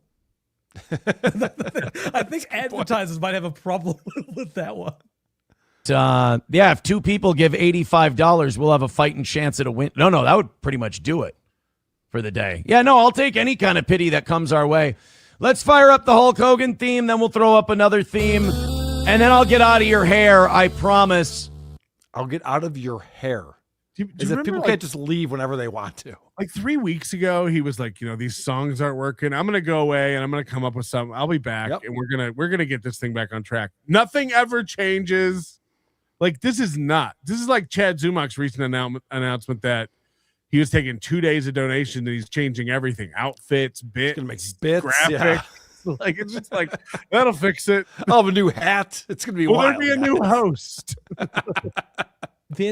He's so out of ideas. He even admitted, I watched Aaron admit that the songs have nothing to do with anything. He's like, the songs don't matter. Like, right. No one is donating money because you're playing the Hulk Hogan theme. They do matter from the perspective of the person playing them. So Aaron plays 2 types of music during these spells. One is like throwbacks to the hype train and music from yesteryear of Steel Toe, years gone past. That is a reach out to the old school toe boys. Hey guys, you've been with me for a long time. Why don't you throw in a little while I play Hulk Hogan's theme song? Okay. And then there's the stuff that appeals to the newer fans, which is racism. Yes. The other category is racism. Right.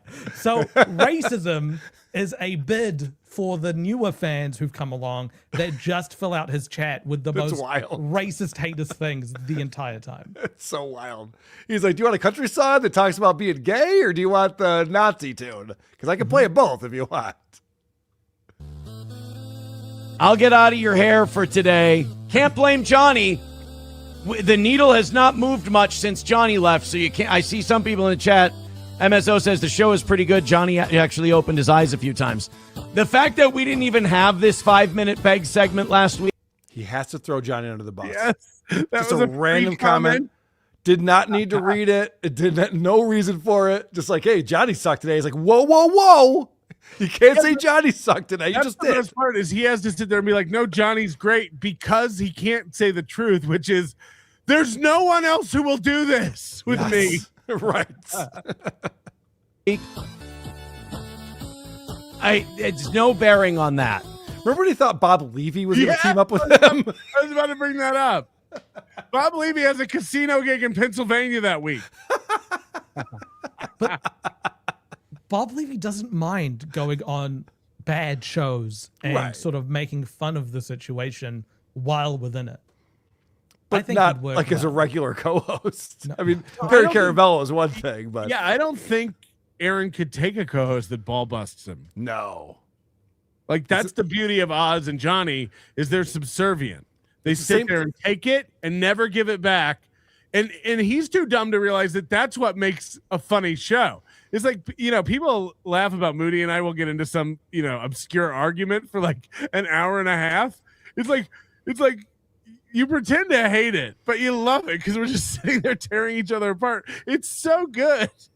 Well, it's another parallel to Opie, and Aaron likes to say that I'm Opie, but Opie literally can't have someone on who challenges him. That's why he just fired Ron the Waiter, because Ron the Waiter was challenging him a little bit, so then Opie had to kick him off. Aaron's the same way. He can't have someone on who isn't praising him and telling him he's doing a great job. He would not be able to stand for it. One of the greatest things about O&A back in the day is like, you never like there'd be days where they'd have, you know, Norton and Bob Kelly and Rich Vaught, you know, they'd have 3 or 4 of them. Louis C.K. would be in there, and you just never knew whose day it was going to be. Yeah. But something little would happen. Somebody would eat their oatmeal weird or say something. Voss would get on his password and it would on just air. be- That day it would just be, it's Voss today. And we're and the next day would be Bob Kelly. You know, and like the next day would be Norton. And like it was the beauty of it because those guys didn't pout and get up and leave and go, if you guys are just gonna make fun of me, I'm gonna go. You know, Chad does that now. Like if the Chad hates me, I'll leave. It's like they fail to recognize that that is their contribution for that day, and that's what's making like great comedy. And he couldn't handle it. Yeah, get confident, stupid. As the great Troy McClure once said. It's sort of the one-dimensional thinking that happens where they're like, I'm the funny guy on the show. I've got to be the funny guy all the time. I'm the only one that's allowed jokes, and anyone that threatens that is needs to leave. That's how Aaron runs his Someone ISO Moody saying, I'm the funny guy on the show, please. I want to play that. What? Oh, no. Moody, can we get it clean? No, Yeah, can we get that clean set again? You've got Bearing on that. Give the $5 and play it on All right, Super Chat. 185 away. Hit like, hit subscribe. No, fuck like and subscribe. We don't need that anymore. Throw money at us and see. This is my favorite version of Aaron. He's so defeated and so desperate. He's forgotten all the clever ways he says to give me money. He just goes, just throw money at me, please, guys. I just need money. So funny. How close we can get. Or if you want to see this be a record-breaking day for the toe, go ahead and do that. Timothy with $1. He's becoming a fan of the show. He's having fun. He goes, can you ask a neighbor to borrow some gold? No, we just take a loss. That's all we do. I think we're $10. I'm not. I probably shouldn't fly to Minnesota and do anything, so I'm going to take myself out of the running for this. But if we have a Minnesota listener who's free on a weekday, I'll bankroll this experiment somehow, whatever you need. But it'd be interesting to get a guy to just go stand under a bridge at an off ramp and beg for money, and and see if we can get to his goal faster than Aaron that day. Like do a really good idea. Do a live stream from an intersection and just try to make $350 before Aaron makes it in St. Cloud. It's a great idea. And he has to hold up a sign that says, I just need to hit the goal or something like that, or I need a W for the toe. That'd be great. That'd be a good experiment.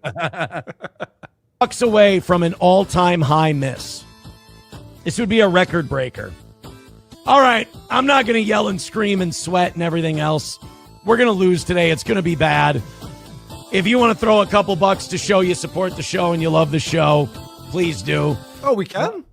But why would anyone throw in money to the show that loses? Don't you want to be part of a victory? No, if you want to, you can, which I didn't realize until he told me that. I was like, oh, I did want to. Okay, then I will throw a couple bucks, and I had no idea. If he just took a boombox out to a corner and spun a sign, I'm telling you. Yes.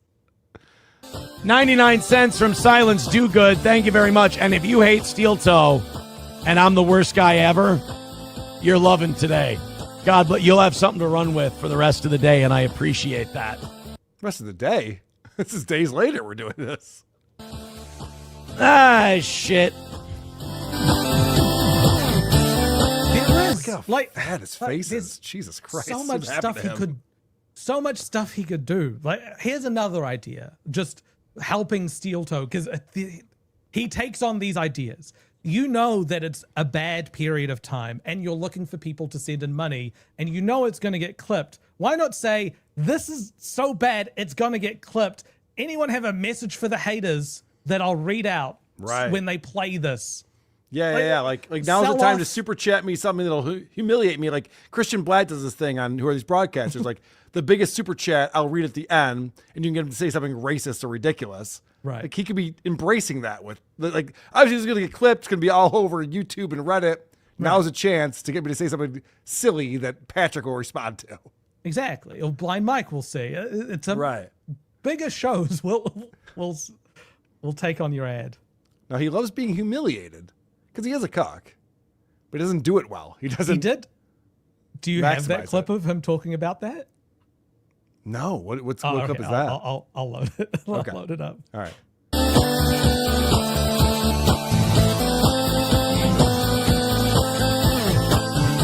All right, 185 is our number.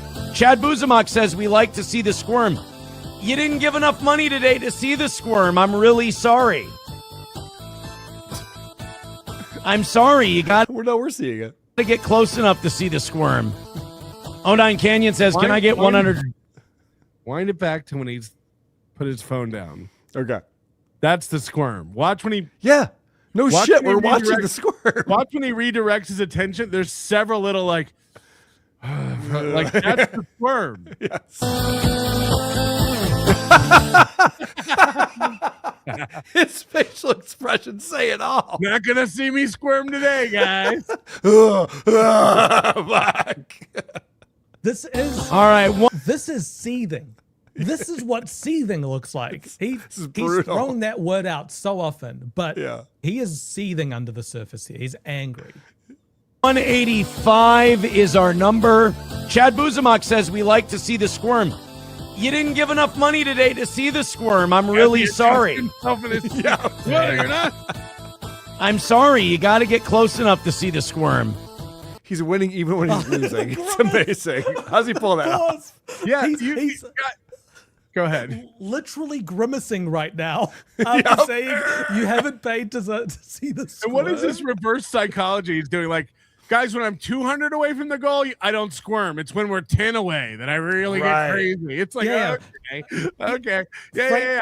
When I'm $10 short of my wife's mortgage payment, that's when I really, really feel stress out. Yeah. Frame this picture in the autistic book of faces under distressed. 09 Canyon says, can I get 150 to I have to see the nurse today and then I can pay when I can pay them? I don't know what that means. All right, continue. Do your thing. Do your thing, which is not give money. Let's check the phone again. Yep.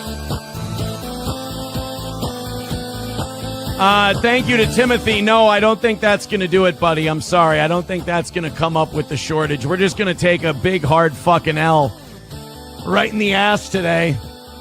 Brutal. And we're not even rallying. We're not even, nothing's coming in either. They're tired of this fucking gimmick. They've had it. They're like, Aaron, maybe it's just time. Butter. We're just staring at you while you sit there for 3 more minutes and see if you can get a little close. You're not hitting 185. Imagine every day he just has a butter dish on the table. Mm-hmm. And when he's that far away from the goal, he's just like, guys, we're going to open the butter dish. Yeah. 185 and I eat the butter. Every day, just solve this with butter. He's almost Dark Side Phil. He's so close. Just embrace it. Come to the dark side. The next 4 minutes. There's no way that's happening. KMD says stay on for another hour. No, that'll just debase myself further. He's been doing this stuff. He went and put on pink sweatpants the other day. He's doing stunts. He's doing for the money. stunts. Yeah. This is not close enough to get a win. We're not even making anything now. Let's go to the last. Nobody even asked for it. He went and put on that Crusader outfit. He's like, huh? Right. Huh? Yeah, Money yeah. now? Huh? It's pretty cool, right? Is this anything? Let's one and see what we can do. This is brutal. This is a brutal L for the toe. His whole soundtrack to his show, I feel like I'm visiting a GeoCities website in 1994. Yeah, but someone's MySpace page. Fuck. You're going to have 3 things I'll blast off at the same time? It feels like the backtrack to a steel toe platform side scroller where he's punching onions and jumping to collect coins. That's a red boy. You got a red boy. Hold on. I'm gonna sit here and enjoy this with you guys. I'm gonna enjoy this record-breaking L for the toe with you. Speed up. At least you. By the way, this is cope. This is It's insane. Absolute definition of cope. The thing that you know what? If you guys aren't gonna try, I'm not gonna try. Look at this. This is if you looked up cope in the Duke of Definitions dictionary. This is what it would look like. Oh, with you. At least you can't say it's Johnny's fault, right? We didn't even make $100 this morning. That is you can be the biggest steel toe stan in the world. Even Rusty Grammer has to admit this is a fucking nightmare. You know what? If I was him, I'd go out and get a new 9-volt battery for that green light. Yeah, that's the problem. You're right. I hear the music, but I don't see the lights. This reminds me. I thought you were going to say if I was him, I'd go out and get a job. No. Don't be ridiculous. This reminds me of in high school, there was a class where we were being a bit too rowdy. And this was one of the teachers ended up doing this, refused to teach the class. Mm-hmm. She's like, well, I'm going to waste. He was like, I'm not going to waste my time teaching you guys. So I'm just going to sit down here and just literally crossed his legs and put them up on the bench and started just reading. You know what? Everybody just read silently. Chapter 12. Yep. Right. As the great He didn't Tommy even Jordan say would that. say, I'll wait. This is how substitute teachers act. Pretty much. He's like, well, I'm not going to waste my time here. So I'm just going to read. You guys can do whatever you want. And then that was the reverse psychology that made the entire class shut up and pay attention to be like, no, we want you to teach us. Yeah, but the thing is, teachers know they're getting a paycheck at the end of the week. This guy knows he's not. That's a good point. This is something you got to be worried about. For sure. We are taking a huge L today. I mean, I'm serious. If you can help in any way, shape, or form, just to ease my embarrassment. As long as that way, shape, and form is money. That's really the... Right. If you can help in any way, that's money. Another way of saying give me money, yes. Nobody cares. Aaron, people have their own problems. No. That's a weird thing when he starts talking to the third person like that. Aaron, people have their own problems. It sounds like he's heard that from someone. It sounds like Slam Piece or someone's been like, Aaron, people have their own problems. They can't just give you money every day. And he's repeating that back now. And by the way, again, we talk about like Karmic doing this and Felicia's just in the room watching him, and like the women, and they're private people, so I'm not trying to Felicia's not, but like SP is. Yeah. But how long does she just watch this idiot get mad that he's doing nothing and making no money while she gets up and goes to work every day? It's like he has no one in his life who will speak truth to him and just go, dude, what are you doing? We shut all those people out. Yeah, that's what all these people do. They go, oh, you don't get it. You're out of my life. He'd say, you don't get it. Like, let me do the show. I've been doing this for 20 years. You don't know what you're talking about. Nobody fucking cares that you're taking a one. You make $290 on every morning show you do, if not more. None of us are going to feel bad for you that you're missing by $185 today. Humble brag. Somewhere April is cackling. Why does he bring April up? He doesn't have to read that. And by the way, she's not. She's at work. Yeah, she's not even paying attention. She's. Although I would like to think there's a world where April watches a Miss Go and laughs like we do. That would be funny. I encourage people to enjoy steel toe struggles. I do. If you don't like me and your big thing is I'm the devil, I encourage you to enjoy these struggles when we have them. You're not the devil, you're a clown. Yeah, you're a clown, you idiot. The devil is way too plotting and right. I'm afraid of the devil, not you. It does make the win sweeter. But Jesus, $185 loss. Yeah, can't take too many of those. I've known for too long that this audience does make up for it in the end. But holy shit, I'm actually impressed at how bad this is today. This is the worst. I would say today, you know what? Write it down on your calendar. You've been here for a happening. This is the worst performance we've ever given monetarily or statistically on a morning show. Hey, good news. It's not the radio, and we can watch it whenever we want to. It's still on the internet, you moron. Write it down. Today was the day. Oh, it's days later, and we're still enjoying it. Monetarily. This is the... I think he says statistically when he means viewers. Oh, okay. I mean, anything can be statistics. Right. But he's meaning viewers because he's worst one ever. Twitter bump. All right, there's the links in the chat. Main Bane with $20 says, here's my lunch money for today, Aaron. Also, I can write off my donations to the show on my taxes as a charity donation because that's what it feels like. You're right. Let's fuck. Absolutely. $165 away from today. Thank you very much. And by the way, yeah, if we don't have new blood willing to throw in $4 or $5, no show can expect the same people to keep it going over and over and over. I mean, oh, wow. That's what it is, though. Yeah. He's recognizing, he's like, I need new people giving me money because people get sick of giving me money. Yeah. So thank you, Main Vane, for everything you do. It's very appreciated. Everybody who chips into this show. I got bad news. We did get over the $100 mark today, and it's not a record-breaking L anymore. As we're now 165 away from today's goal, this would not be our biggest miss ever. I am going to bag after today's show. I'll tell you that right now. So if you get surprised that I'm going to the Toe Boys page or anything, $165 loss. You can. The Toe Boys don't have any new people in it. You can't join it anymore. You're not allowed to join it. No, we need new people to give. But he's like, you know what I'm going to do? I'm going to go to my more exclusive bubble. Yep. That's been locked the same down people for give years. me money forever and ask them for money. Bet I'm going to try and knock this down just for my own ego. And Streamlabs, his Streamlabs, like if anyone wants to check it or give him money, it's streamlabs.com/SteelToeShow. And there's statistics on the side that tell you who are the leaders for the last month or the last week or all time. I think Nothing. his next. Someone said SP's the breadwinner. Sarah Hills in the chat says Slam Piece is the breadwinner. But you know, he recently talked about like I was telling SP, like, what are we doing with these 2 mortgages? We should move in together.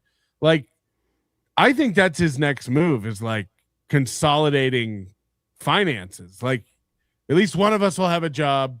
And that way, I can keep doing my little hobby down in the basement that makes no money while she goes out and makes enough money to pay the bills. Yeah, he's looking. He was asked this week about where does the money that we donate go, and he says it goes to the company. Goes to the company. Of course, goes to the doesn't company. go to me. It goes to the company. It goes to and then Moody. He was So 2 weeks ago we were in AC. You weren't, but we were in AC, and you brought up something. You actually did the research on the Streamlabs thing. Oh yeah, you went and I've looked got it up on my screen. Yeah, you went and looked, and you saw that he had not gotten a donation in a month. The last 30 days, no donations on Streamlabs. Bring it up. I saw a clip. I don't know if I have it. I might. I saw a clip where someone goes, "Aaron, do you even make money on Streamlabs?" He's like, "Yeah, of course I make money on Streamlabs. It just comes into PayPal." But of course I do. They obviously saw this little Piggy and asked him, like, "You're not making any money on Streamlabs." It's quite obvious. Yeah, my money goes to the company too. So streamlabs.com/steeltoe show. This is his username that he doesn't give out. But this is where you go. And here you've got a top tipper as hamburger steak going all the way down to balls deep. Sure. Right? You may recognize some of these names. Now this is this is all time. Go back to in the last week, it's blank. Nothing. In the last month, no, it's blank. No, nothing. This is what I'm saying. There's nothing that's coming through Streamlabs. And yes, Streamlabs shows up on PayPal eventually. Sure, but for you him. have to pay through Streamlabs Right. to get there. These are people paying him through PayPal to get hilarious. to PayPal. Oh no! Right. So the top thing on Why his, does he say Streamlabs every time he goes through this it's thing? the Like, number one spot on his donation I know. list, and he gets nothing on it. it's hilarious. All right, we got a few seconds left, and then I'll be out of your hair. I promise. I'll get out of here. I'll be out of your hair. Streamlabs, PayPal, Venmo, Super Chats, Rumble Rants. Appreciate everybody who contributed today. You're very generous to this You know show. what else is confusing is that he talks about memberships all show long. We're 820 away from 1,012, whatever he's saying. And then when he gets to this part, he never talks about memberships. He talks about Rumble Rants for some reason. What is it, memberships the whole thing that he wants? Yeah, we're 95 away from 600.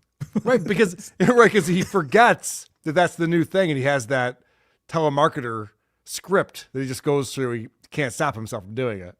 It's so nondescript whether he's talking about Rumble memberships or YouTube memberships. Right. There's just a number in the hundreds that he's away from perpetually.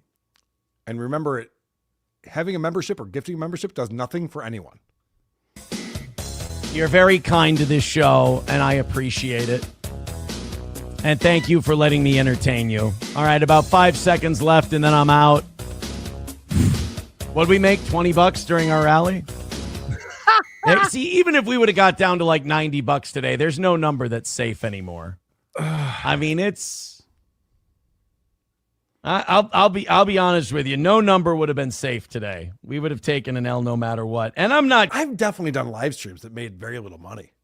I can't imagine creating a world for myself where I'd be humiliated by it. No, per segment. Like you wrap up a Stuttering John segment, you're like, how much do we make during that segment? I guess no one cares about Stuttering John anymore. It's one great disappointment, wrapped around micro disappointments throughout.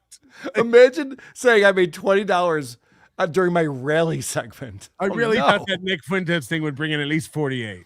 And that $20 was that one person who said, "I think this is charity. I can write it off This of is my my taxes." lunch money. Yes. Getting mad or pissy about it, mostly because I know shit's tough for a lot of people. There's a lot of people out there who have it a lot tougher than I do, sitting on my fucking ass behind a microphone talking shit every day. So if we miss by 165 once in a while, what are you going to do? There you go. What are you going to do? MSO with a first-round knockout today, says Phil Herslit. Well, who knows? Maybe the evening show people will rally up when they see what a disaster this is. Probably not. But we'll see how the rest of the week goes. Oh, my God. The passive-aggressive. I mean, you probably won't. You probably won't give me money, but maybe you will. I don't know. I'm going to fast forward to the next morning. But first, supertip.gg/WATP is where you can go like cash. How much did we make during that segment, How Carl? great would it be if Bubble Popper 24 was actually Aaron clipping himself and posting it in the Reddit because he is desperate to stay relevant? You might want to make sure before you let that weird comment into your private chat. That's actually a really good point. Holy shit. That might be Aaron. I think Bubble Pop is way too diligent to be Aaron. Right. Yeah, no, for sure. But that's funny, though. It's a funny Aaron can't concept. put up his own clips with that regularity. Yeah. Dimpled Balls coming in. I told you we should change the show's subject. There are better lol cows than this loser. You wouldn't listen, so I went to Cardiff and Blind Mike. Watch our new show, This Little Nazi, 8 p.m. Tuesday. Cease and desist. Cease and desist. I already have White Power Hour. Please don't ignore me. I'm still a relevant lol cow. Not so fast there, Mooby. I am now the king of all lol cows. We're going for it. I may not watch his show like I used to watch his show, but I do enjoy every Friday. Like it's great. Like it's still fun. good. It's still good.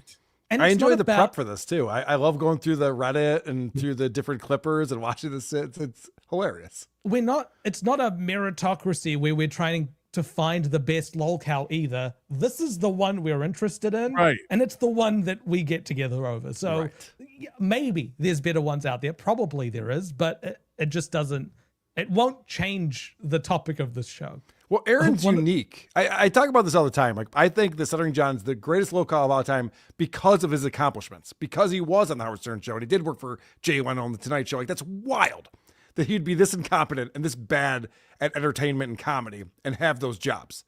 Aaron's unique because he worked in radio and still thinks he's like this morning radio jock who's this shock jock who's crushing delusional it. about what he was and what he is. Yes, I love that. I think it's very fun. I don't know anyone else like that.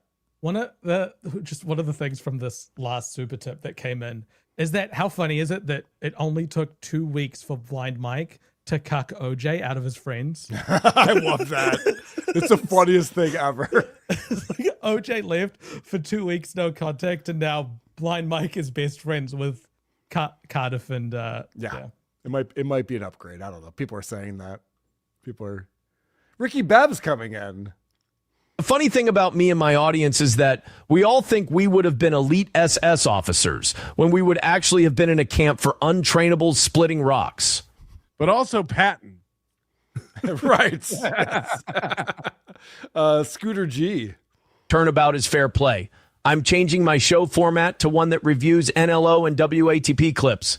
We'll be busting balls and having fun at their expense. Great. That'd be awesome.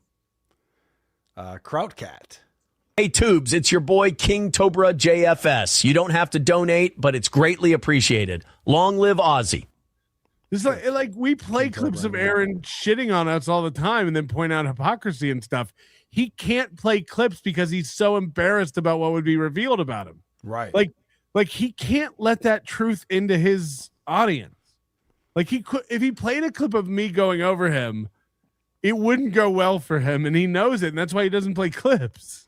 Also, Adam Bush was on Devilverse Live with me yesterday with Blind Mike and me, and he goes, I would love to go on Aaron's show.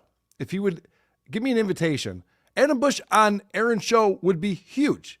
He'd get huge viewership. Adam even said, I don't want any money. Don't pay me any money. He'll get super chats and donations. It's all his. 120,000 live viewers. And I've also said, and you've said, and we're all saying we'll go on Aaron's show. He won't have any of us on. I cannot. Well, you can. All right, fair enough. Someday I'll be able to again. But yeah, there's a reason why Aaron won't have any of us on the show. Fear subsides, maybe. Nigsaw coming in. My alt account is Chicken Boy 323 in the chat right now. Is that true? Is that what's going on? Rygod, 99 problems and a goal ain't one. George comes in with Lady K doesn't like super tips. Link it. I love super tips. Cancel your account. What are you talking about? I'm going to become the CEO someday. It's going You'd to be have me to and fight Chad Chad Zumach. off. Yeah, you gotta play it's me and Chad Chad are for going to be running the whole operation someday. I hope. All right, so this is after he missed the goal. the next morning he comes on, and this is how he was coping with all of that. Let me get the volume up. You know, I don't have all my tabs loaded like Patrick does. I do this on the fly, like an idiot. Welcome to the show. Hit like, hit subscribe, hit follow. Not going to lie about the morning show. Our numbers have been bad this week. Yesterday was an absolute disaster. I'm very happy about last night's evening show. I'm here in a good mood this morning. I'm always excited to do my show. I just want to make sure the business part doesn't interfere like it did yesterday. So please, thank you, appreciate it. Of course, we can't have the same people doing it every day. I'd like to see a big win today. Please and thanks, appreciate it. I don't want to mention it very much today, so let's get to work. Thank you. What's funny about Aaron is that he always overcorrects. So he'll do a show where he's just begging and desperate. It's pathetic. And the next day he's just like, hey guys, everything's sunshine and rainbows and everything's great. And there's not a care in the world. Today. Do you have the clips from today where he's like, thank you. Oh, you guys just I do have like that. Pick a personality. It's so retarded. A lot of people need memberships out there. We're about 80 memberships away from 60. A lot of people need memberships. Like, does he ever explain what you get with a membership on Rumble? What is that? 30-minute members show that's 30-minute free on members Rumble. the show. Yeah. It's already free. It's already available, right? Yeah. There's about 40 people who watch that. It's the most phoned in thing he does all week. It's nothing. 600 is our big number on Rumble. Let's do that. YouTube, we're at about 300. So let's, just guys, unlimited amounts. Just go nuts. Like all those drama shows. We're allowed to give unlimited amounts. Let me check with my wife. Today only, man, no cap. He must no limit. He must have an insider at YouTube to have unlimited memberships on his account enabled. I'm all in. Pushing my whole stack in for this guy. What an idiot. All right, so then he Look, if we just aim for 1% of the world's population, that's going to be like millions of people. Yep. Right, like a bad Shark Tank pitch. And if we can sell to just 1%, you can't though. You can't. Grid. So let's, just guys, unlimited amounts. Just go nuts. Like all those drama shows, they do shitty shows. The hosts are incredibly untalented. Yet those mentally ill retards just throw gorilla amounts of money to go, I hate the same person that you hate. Why did I just played so many examples? Gorillas don't have money. I just played so many examples of Aaron trying to do this with Ethan Von Sciver and me and Patrick. Like he's constantly trying to be a drama show, saying like these guys suck. And then he watches MLC and this little Piggy, and he watches these guys like, why are they making so much money? They're just talking shit about people. Aaron, you try to do that, you suck at it. This guy doesn't do a drama show, but this morning he's like, oh, I just got a text. It's juicy. Yeah, right. That's what I mean. Anthony Cumia coming in with $20. Thank you very much, Anthony. Good to see you. With rumors of Matt Mead, Brennan, and even myself showing up to John's Rodney gig next weekend, what are the odds that he cancels like the pussy boy he is? That is very interesting. I'm curious about this show because John was talking all sorts of shit about Matt Mead, especially when he had Scarlett. Let's change course for a second. Stay on topic. No, thank you, Anthony. What are you doing? That's a good Why point. Are you derailing Let's the talk Aaron about show? this. Let's talk about this. This is important, Moody. You don't understand. I think Brennan might not go. So the Rodney's used to be Dangerfields in Manhattan. So John got a gig there. He invited Keanu and Gino to the gig, and they bring Matt Mead into the fold because everybody's with Matt Mead. And John talked all sorts of shit about Matt Mead and the abuse of Scarlett back when John was trying to fuck Scarlett for a second. And so now Matt might be showing up to this gig, and John's like, I don't have any problem with Matt Mead. He's a handsome guy. I think he probably crushes a lot of puss. Seems like a cool dude, which is hilarious. Matt Mead does not seem like a cool dude. He is he's such an insecure abuser of people. Yeah, I know Matt a little bit. I've hung out with him a few times, but you've analyzed him better than I ever could. Yeah, you also Have you knew ever Steel stuck your Toe toes because in a hot tub? You also knew Steel Toe. You said the same things about Aaron. I've never hung out with Aaron in person. Shut up. But we've exchanged numbers. Shut up. Text. We're really cool. I thought you did a good show. I hate you so much. Brian Johnson, why don't you take over? He's my friend. I don't think Moody should be on the show anymore, Brian Patrick. Johnson, what do you think? You can cover Aaron way better than I can cover Can we Aaron. get rid of Moody on this show? I don't think it's working out. I am very interested to see what happens when John does his show at Rodney's. What is it? The last weekend of February, I think. Yeah, I guess it's the next weekend is when that's happening. Come back, Moody. We love you, buddy. Look at this. The Sidley twins with $100. Holy shit. Thank you very much for that. Much They appreciated. refuse to use super tips. I'm fine with that. This is amazing. You make $50 off of this, Carl. It's an Apple tip. Hey. Fuck the Sidley twins. Not on my. We don't say that on my channel. You can say that on your channel all you want. You guys are our favorite thing about Fridays, except for Moody. He called Kids in the Hall fans old. Is that true? To me, you are. They yeah, are, they are old. I know. Why I'm does one of Kids them. You Know came along? If like you were hanging out with Timmy, I'd be more excited than Kids Oh, in the you Hall. suck. Shut up. Nancy and I watched the reruns on HBO when we were 12, dude. Do the math, Moody. Nancy and Bruce have a huge age gap, but they make it work. Hugs and kisses. Thank you, Sidley twins. I've said it before. I'm a huge Kids in the Hall fan. Seen them live. And even my wife is just like, wait, Bruce McCullough's watching your show? I'm like, he might be. That's pretty cool. It's kind of neat.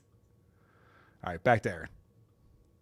You guys have to be well-adjusted adults with responsibilities, families, and jobs. Oh, this is funny. Let me back that up a little bit. So I like when he doesn't make money. It's because, and this is Whitney Cummings did the same thing, where she's like, I don't get a lot of comments on my shows that have 1 million views. That's because my viewers have a life and they're not on there commenting on YouTube. Like they're the coolest people to ever exist.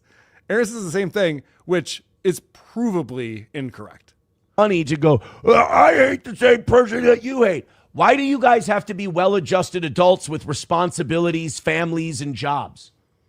So Schizo Sean went to his live event and filmed it, and we got to see a lot of the people who hang out and do the racist chants.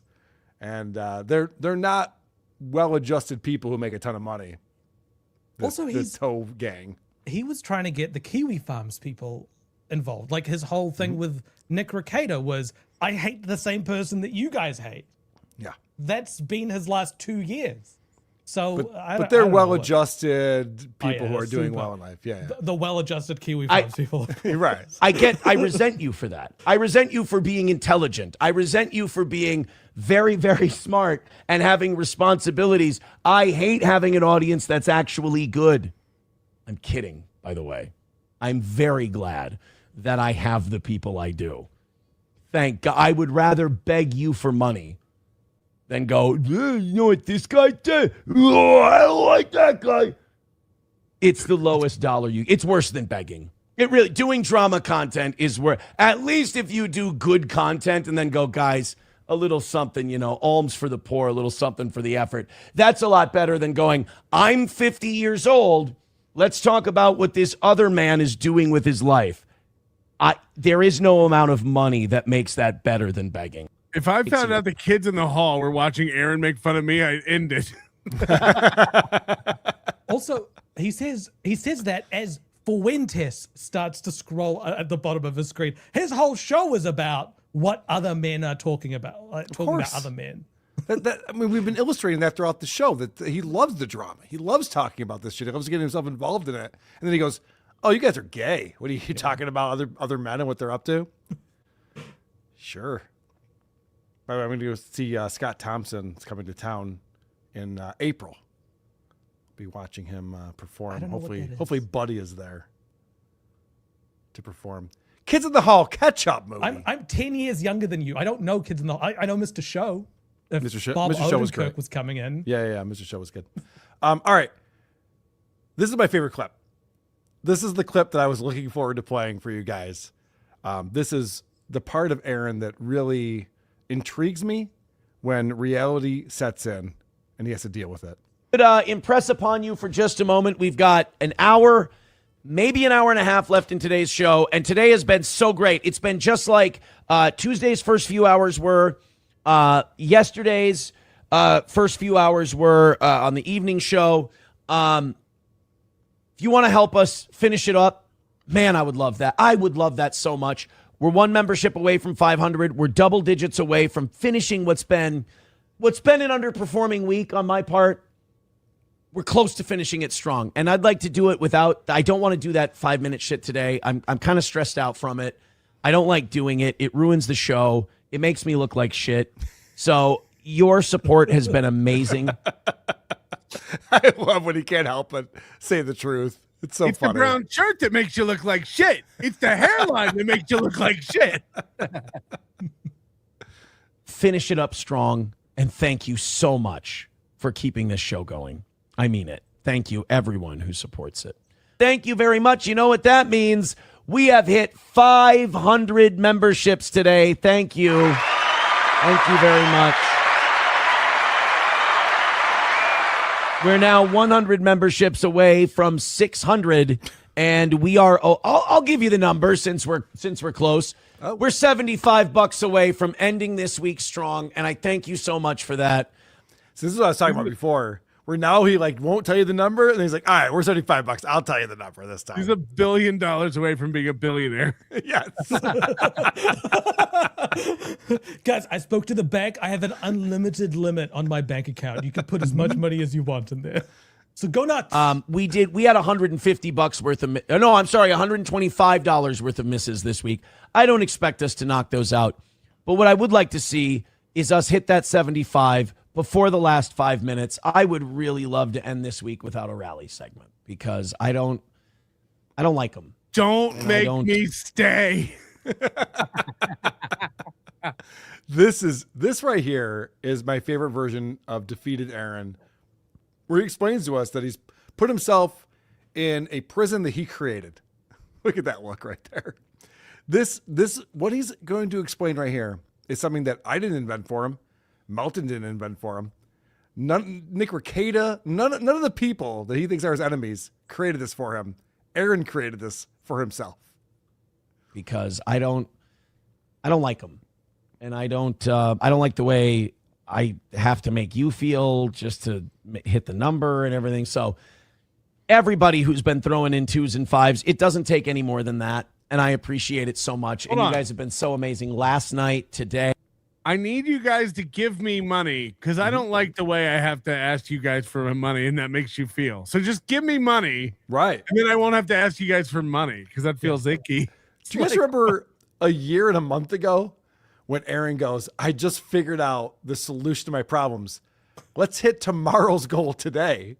Which I never have to ask for the goal again. He hasn't done that in like 6 months, but he used to do it like every quarter. Like, yes. Guys, what if we hit tomorrow's goal today? What if you guys just give me a bunch of money? I didn't have to ask for money. Wouldn't that be amazing? He hasn't been anywhere close to that. So he's had to invent the bank, which is if you knock out the goal by a little bit extra, that can go to one of the next shows as needed. He hasn't been able to do a streak. You knocked it out yesterday morning too. It took us till late, and I don't want to knock it out that way, but just keep doing what you've been. Midnight waiting for you guys to donate. What's he talking about? Doing I know we joke. I feel like I joke too much about the goal and shit. Oh, this is funny. Oh no, this is funny. So now he's gonna reveal, guys, it's not a joke. I literally need money. Guys, we've had a lot of fun here today, but the goal is serious. There's a lot of lulls to go around, but seriously, guys. Because you guys be like, "Oh, it's funny when we do the rally and we don't do anything." I don't like it. It's funny when you do the rally and we don't do anything. It is actually. It's very funny. But Aaron, look at that face. Aaron doesn't like it. He doesn't want us to do that anymore. Just keep doing what you've been doing. I know we joke. I feel like I joke too much about the goal and shit. Because you guys be like, "Oh, it's funny when we do the rally and we don't do anything." I don't like it. It makes me feel like absolute shit. So I should probably be more honest with you about that. It stresses me out a lot. So I do appreciate when you guys just show your support for the show out in the open, get that part taken care of. and I just do the entertainment part. I love that so much. So I thank you guys. I don't think you guys have done anything wrong. I think I've given you the idea that it's a funny, cool, fun bit for me. Guys, let's all eat our Brussels sprouts so we can have ice cream, huh? I'm not reprimanding you, if that's what you think. That's not what this is. This is nuts. This is insane. I cannot stress to you how it's my least favorite part of anything I do. Is he playing a character or is he being honest? That's honesty right there. If you ask me, that's my favorite clip. If you ask him, he's saying, I play a character. I just pretend to say these things in front of the audience so that they, I don't know what this one's about, because he's being very open about it. He said that he wakes up in the middle of the night in cold sweats thinking about the goal. He hasn't said that in a while, but yes, he did say that. And if the goal, getting paid for the show, is the only thing keeping him from doing the show as a hobby and therefore making him gay, all of this is because he doesn't want to be gay, which is guys. I had to take SP out to Nelson Brothers for Valentine's Day, and that credit card bill is coming up due pretty soon. Right, so you can help me out. Just go and be gay. Like you would be, it would be a load off. Ironically, or on. Yeah. Right. We've talked about this. I think Adam Bush brought this up, where it's just like, dude, if you're a cuck, just be a cuck. No one's gonna like it'll. People get over it pretty quickly. They'll make funny for a minute, and then they'll get over it and be like, oh, well, this guy's a cuck. That's what he's into. Like, whatever. Brent Hatley is a great example of this. Brent Hatley was on the Howard Stern show on Bubba the Love Sponge, and he just became a cuck. Where he literally, there's videos of him watching his wife get fucked by multiple black men. And you go, holy shit, look at what this guy's doing. They're like, all right, well, moving on. This guy's having the best time of his life there. Yeah, And whatever. the more or he's people not, or whatever. But it's just like, I can't make fun of him. He's owning it. Or the more people that point and laugh at it only makes him more powerful. Right. And he enjoys it more. So at that point, there's not really much to make fun of because it's someone living their life in the way that they want to live their life. Whatever happened to... Remember someone said they'd give him $1,000 to get Corey back on the show, and he was going to offer Corey half the money to come back on the show. What's funnier, if he forgot about that and never did it, or if he asked Corey and Corey was like, no thanks? Corey doesn't respond to his text messages. We know that. For $500 though. You know, that's well, even that. He's just like, that's a lot of Halverson. Just speaking of cuck, I think it makes way for this next clip that I've got. Carl, if you want to put that up. All right. Well, Unless you've got a narrative going. I have a quick narrative. This is a short one. All right. And then I'll definitely defer to you. But, you know, we only have 1,400 people watching right now. This is nothing because I was watching NLO yesterday. Really yeah. And you had 120,000 people watching and 50,000 people watching. Like, this is pathetic. This is so sad. Did you want me to buy views, Carl? You didn't tell me like normal. Is he going to talk about that? Yes, this is what he's going to talk about okay. right here. This is from this morning show. And the world wept. The world wept. Stank Cheese, he always buys viewers. He just probably bought too many. He probably clicked because like when Ralph showed a bot viewing thing once, and basically you pick different options. You notice that all those guys, especially on their Friday Cope and Seeth show, it's always the same amount of viewers. So this is funny. So he's talking about this little piggy, our Friday Cope and Seeth show. He goes, it's always the same amount of viewers. That's how you know they're buying views. Wouldn't that be the opposite? If we had the similar number of viewers every time we do this, wouldn't that show that's organic and normal? Also, I do it all the time, but I made a mistake and bought 100 times the number I normally right. bought. Whoops. I also bought them for the wrong day. Yeah. And I also bought them on the wrong channel. So I made three horrible errors yesterday. It's also the numbers are a little bit different on the shows. I think Carl's weeks have a little bit more than Patrick's definitely. weeks. Yeah, because he allows rewind. Right. That must be it. It's just so funny. Like, who in his audience would even know what he's talking about? This is flattering, though. If he thinks that the only way for you to get that amount of viewers is for you to buy views, he's admitting that he's run out of. He's retarded. This is so retarded. It's because they buy them. And yesterday he probably clicked the wrong button, and it gave him too many views. Instead of 1,000, he said 10,000. This is and it fucked him over. It's kind of an exposing. It's the same as Karmic going on about me canceling at Super Tips or telling people to strike him. It's like anybody who watches the show knows Mike Boudet was over there saying I bought 100,000 more. Like he was chatting in that he was doing it. And I wasn't sitting there going, guys, we must have made the New York Times or something. Like this is crazy. And if this show brought 1,000 viewers, that means it's actually 400 people watching, which is less than the toe. Therefore, the toe is the biggest one in the Dabbleverse. That's a good point. Like, that's all. That's the cope. What plays into it? That's the cope that he's going for. Yeah, I'm over. It's kind of an exposing thing, is what it is. All right, here we go. Let's. All right, anyway, that's what I wanted to play. Is he was so excited to say that Patrick's obviously buying viewers, and so is this little piggy. He's been saying that a while. He should go buy some super chats because no shit. As his numbers go down, we've seen this happen. It used to be he would talk about his YouTube numbers, and then he said Rumble was fake. When he moved over to Rumble, he said Rumble was real, and then he added Twitter and said those Twitter impressions are viewers. So now he's looking at unique monthly viewers as his number. He'll always try to rejig things. And now Bob Levy, I'm sorry, I didn't mean to cut you off. Go ahead. Well, now he's up to are they buying views? Like he's now questioning other people's numbers rather than boosting his own ones up. It's all cope. It's all his blanket that he has to wrap himself up in to feel good. Bob Levy, $2. Eat your hearts out. This could have been half mine. That's right, Bob. You could have been the co-host. You messed up, man. Still can be, probably. Yeah, you probably still have you on there. We'd love to see you be part of that. Although I'm happy he's reunited with Kevin Brennan. I like those two guys together. All right, what do you got over here, Moody? It's a short clip of something that we've long suspected, and I'm just glad to see Aaron bring it up and talk about it himself. You got to stop caring about that Super Bowl halftime show. Root says, Aaron, Hobo has a poster above his bed. This is not a game, Aaron. You are a prize to be won. And then, I'm sorry I upset Hobo. He goes, I don't know if this is a spoiler alert, but a lot of people talk shit about you. I know I'm incredibly fucking talented. I do an amazing show, and I upset a lot of people by existing.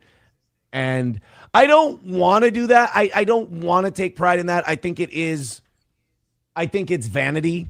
And I think it is like sort of sinful on my part. But when people are so ugly and so evil and like so mean and nasty and terrible for like absolutely no reason, you living well and having fun and having a good time and them just being angry online constantly, it does feel like a form of justice. Like when you see them just be so shitty to you and like for no reason, they don't know you personally. They watch you do a show. They watch you perform. And I'll tell you this, Hobo, and I know this probably won't connect with you, but it'll connect with other, like, genuine people. When you watch people do that, and Hobo, I think if you were being honest with yourself, you'd admit, like, they all go too far. It's really fucking mentally ill. When you watch people like that be angry and waste their time that they'll never get back, and they won't know until they're on their deathbed that they wasted their time, it's hard for me not to take enjoyment in that, even though it is sinful, even though it is not okay. It's probably falling short in the eyes of God and all that. It's a shortcoming of mine that I enjoy it. This is living well. This is revenge. This is a guy not wasting his time. He's on air 9 hours a day. This is why we're all angry at him and we're having a horrible time over here. His state of mind is defined by what other people are doing. Which I think is one of the most losery things you could do. Mine too. Every time I'm sitting around in my loser life, I think about how well he's living, and I go, I wonder what Aaron's doing right now. Yeah. I wonder what Aaron's up to. He's oh wait, he's on. Of course he's on. He's into humiliation. That's his big thing. And that's what makes all the accusations from April and Nick so believable, is that he likes it. And I think this show plays into that even further. I think we are on some level a part of Aaron's kink of being humiliated. Yes. On a constant basis so publicly. For sure. Anthony says, if he was actually living well to own the haters, he wouldn't talk about it. Yeah. That's literally how that works. If you're not thinking about the haters, they don't bother you, you literally don't bring them up. Yeah. It's that easy. Like, but no, you can't criticize him in his chat room without him going, let me correct the record on this Right. for 10 minutes. It's Yeah, like, it's everything let it bothers go. him. Everything does. He claims the fact that you're bothered by it as a win. Right, Like, yeah. It works but I got both you mad, ways. didn't I? I got you mad. I got you. I got you, didn't I? Who gives a shit? Yeah, the guy who chatted you to derail your show for 10 minutes didn't stand up in his office and tell everybody what he did to you. Right. Like you're the only one being thrown off your game. I rile up people just by opening my mouth and speaking in the weird way that I speak. I don't care. Like it doesn't matter. So what? Yeah, we all Move hate on. you, Moody. It's true. Yeah. Well, it's nice to have you on the show just as a contrast. I agree. Aaron's got a new strategy. He's been missing the goal a lot lately. He's got to figure something out. We have a great one for you today. Everybody who contributes money to keep this show on the air, I appreciate them. Thank you. I'm just going to thank the shit out of them and be so grateful for them. I'm in a good mood. I'm feeling positive. Let's make sure that that's not a stupid way to think. I'm here. We're going to... Guys, don't prove that this is a dumb way to exist in life by not Is giving me being in money. a good mood stupid? Should I not be? By the way, this is the thing we talk about. Aaron goes through cycles. Like, it's always the same thing, but he just goes through these cycles. So again, we call They're it called menses. menstrual cycles. So Aaron's at that period again where he's like, I'm just a positive guy, Aaron. This is what I do. I love it. That's great. Be on the air. We're going to be doing a show for you. And I really just ask for your support. And I thank you very much. For those of you that do, it really does mean a lot. Let's go to the audience here. Thank you guys very much. Oh, I'm seeing this come in. What a great way to start the day. All of you who are contributing to this show, you have no idea how much you've meant to me these last 5 years. This is like a lifetime achievement award from someone who's about to die. Yeah, right. I just want to say thank you for the ride. He doesn't appreciate any of it. He thinks he deserves it, and he's pissed when it doesn't happen to him. This is ridiculous. He's pretending he's just like, guys, I totally appreciate your money. You don't. As soon as you get it, you're looking for the next pile of money to come in. This is like the monologue that they put at the end of a movie, like at the end of Windy City Heat. They need to make you feel okay about laughing at Perry Caravello. And so they have a heartwarming thing, like a little vignette. Oh, he actually loves it. I feel like after a rough week, it's good to kind of tell people how thankful you are for them. Oh my God. Thank you guys. This is amazing. You guys are fucking fantastic today. Kyler. Yuck. Oh my God. Thank you guys. Oh, you guys everyone's so amazing. Whoa. What a douche. Thank you so much, Kyler, for gifting a membership to Steel Toe over on Rumble. Thank you guys. Thank you so much. Today is going so well. I hope it continues. Thank you for showing your support. It came from the diaphragm. You could hear that one. I want to thank my manager and my publicist and the whole crew. I could not have done it without you. You guys are amazing. You are 6 memberships away from 500. And again, thank you. Thank you very much for the gifted membership. Thank you guys. I appreciate this so much that you have no idea after the week, after a rough week, you have no idea how much this support means. But it's so transparent. Like he goes in with this whole mindset. He's just like, I'm just going to be so appreciative of every $5 that comes in. I'm going to lose my mind over it. That'll change things. Cool to see you guys, give us some support. I appreciate it. Thank you very much. Look at all the different people chipping in this morning. I love this so much that I wish every day could be like this. Thank you. Really, everybody, Red Fox Mad, Miss Tay, Joey, all of you, Coltrane, all of you guys who just chipped in. Thank you so much. I appreciate it. I can't tell you how much that means, especially this week. Can't tell you how much that means. Oh, he even did oh my God, guys, I'm feeling it in my heart right now. Holy shit. Love you all so much. Yeah. What a heartwarming moment. Yeah. Now let's talk about trans and Jews. What a douchebag. Appreciate you.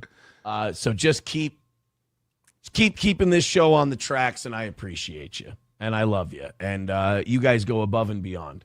By the way, for everyone who gives to supersoup.gg/WATP, fuck you. We don't care about any of you. We don't appreciate it at all. Because I want to be the opposite of that version of Aaron. It totally sucks. Someone brings up the fact that Aaron was trying to save that homeless guy who wanted to go to Scott's gym. What homeless guy? The homeless guy. Right. But like, and Mikey. He's forgotten. Who's Mikey? I don't know. Right. All these he burned what's it? Half a decade relationship with Scott over the homeless guy. Right. This was a big moment for him. And so someone brings it up and he acts like, who could possibly remember that? Hey Baylor with $4.99 says, how is your homeless drifter friend's boxing training going? Can he hang with you in the ring yet? That's a really nice thing to say about someone who probably wasn't doing very well. What? Wait, well, hold on a second. White Power Hour Aaron is now concerned about the plight of this homeless black man? But also, the guy was objectively homeless. Yeah. Like, this wasn't a diss at the homeless guy. The guy was a homeless guy who wanted to learn to box. Also, it's not like we know who you're talking about. This isn't a personal attack. Right. In life, that guy. That's really an amazing thing that you would say. And weird that you would even... It's fucked up that you would say that. Dude, come on. That's fucked up, the man. line. Come on. We do a very conservative show over here, guys. What are you talking about? Now, April's a fucking coke whore, piece of shit. Guys, you got to stop chanting the N-word at my live shows. We can't do live shows anymore. Patrick and Carl would be homeless if it wasn't for Steel Toe. Nick Ricardo's doing coke off his kids. Yes. Like, what are you talking about? Rubbing coke in her hair. It's an amazing thing that you would say. And weird that you would even remember that. That's strange. This homeless... all of that is fine, but the homeless guy is where I draw the line. I just want to point out, this is so disingenuous from Aaron. Any morning show guy, they have listeners who go back years and they'll bring things up. They're like, do you remember this thing? Like, Patrick, you've been doing it for 21 years. People bring up things that you did 17 years ago and you're like, that's fucking awesome. You remember that? Yeah. The fact that references like going way back. Like, remember when you used to go after this guy or you used to do this bit? You're like, holy shit, yeah, that's so cool. Someone brings up to Aaron this thing that happened last year, months ago, and Aaron goes, "That's so weird to even remember that." No, you're obsessed. Ugh. Yeah, what's your problem? This is normal. Michael Ray Bauer does this too. He said these people remember everything about my life, like when he tried to scam money for. Like raise money to buy a house that he was renting. Yeah. And he says all of this stuff. Right. And then when people remember it. Content. It's like it's what his Carl, content is. Carl, you remember before the show and Moody was bragging about his wireless headphones and now he has a glowing neon cord coming from him? It's ran like out of battery. How weird of me to remember that. And weird that you would even remember that. That's strange. I mean... on your part, like that's weird for you, and I'm sorry. Thank you for the $5. Yeah, hey Baylor, I'm gonna cut you loose, buddy. Thanks for the $5, but you're just kind of a negative guy. Yeah, now we have He's a negative guy. He's a negative guy. Can have negativity on this show. Hi, negative guy with $5. I'm sorry. I know other shows need those people. I'm in a luxurious spot where I don't need you. It was It's a just like genuinely he's weird. It was a genuinely good question because Aaron burned a relationship over this. Yeah. It's the reason he stopped boxing. It's the reason why he's a basketball player now. Right. These were right. Scott was a real friend. He had a key to that gym. Him and Scott would laugh about the Dabbleverse several times a day. They'd, giggle on the phone like schoolgirls. And he threw that away because Scott let me and Nick in his gym, or like what was it? The line wasn't that. The line for him was his and Scott's approach to boxing are different. Aaron thinks everyone should be allowed to box, therefore the homeless guy should have boxed. No, he went back after that though. Scott did he? Scott said, "Don't bring this guy in here." He didn't go. Yeah, back but he after. went back. He went back after that.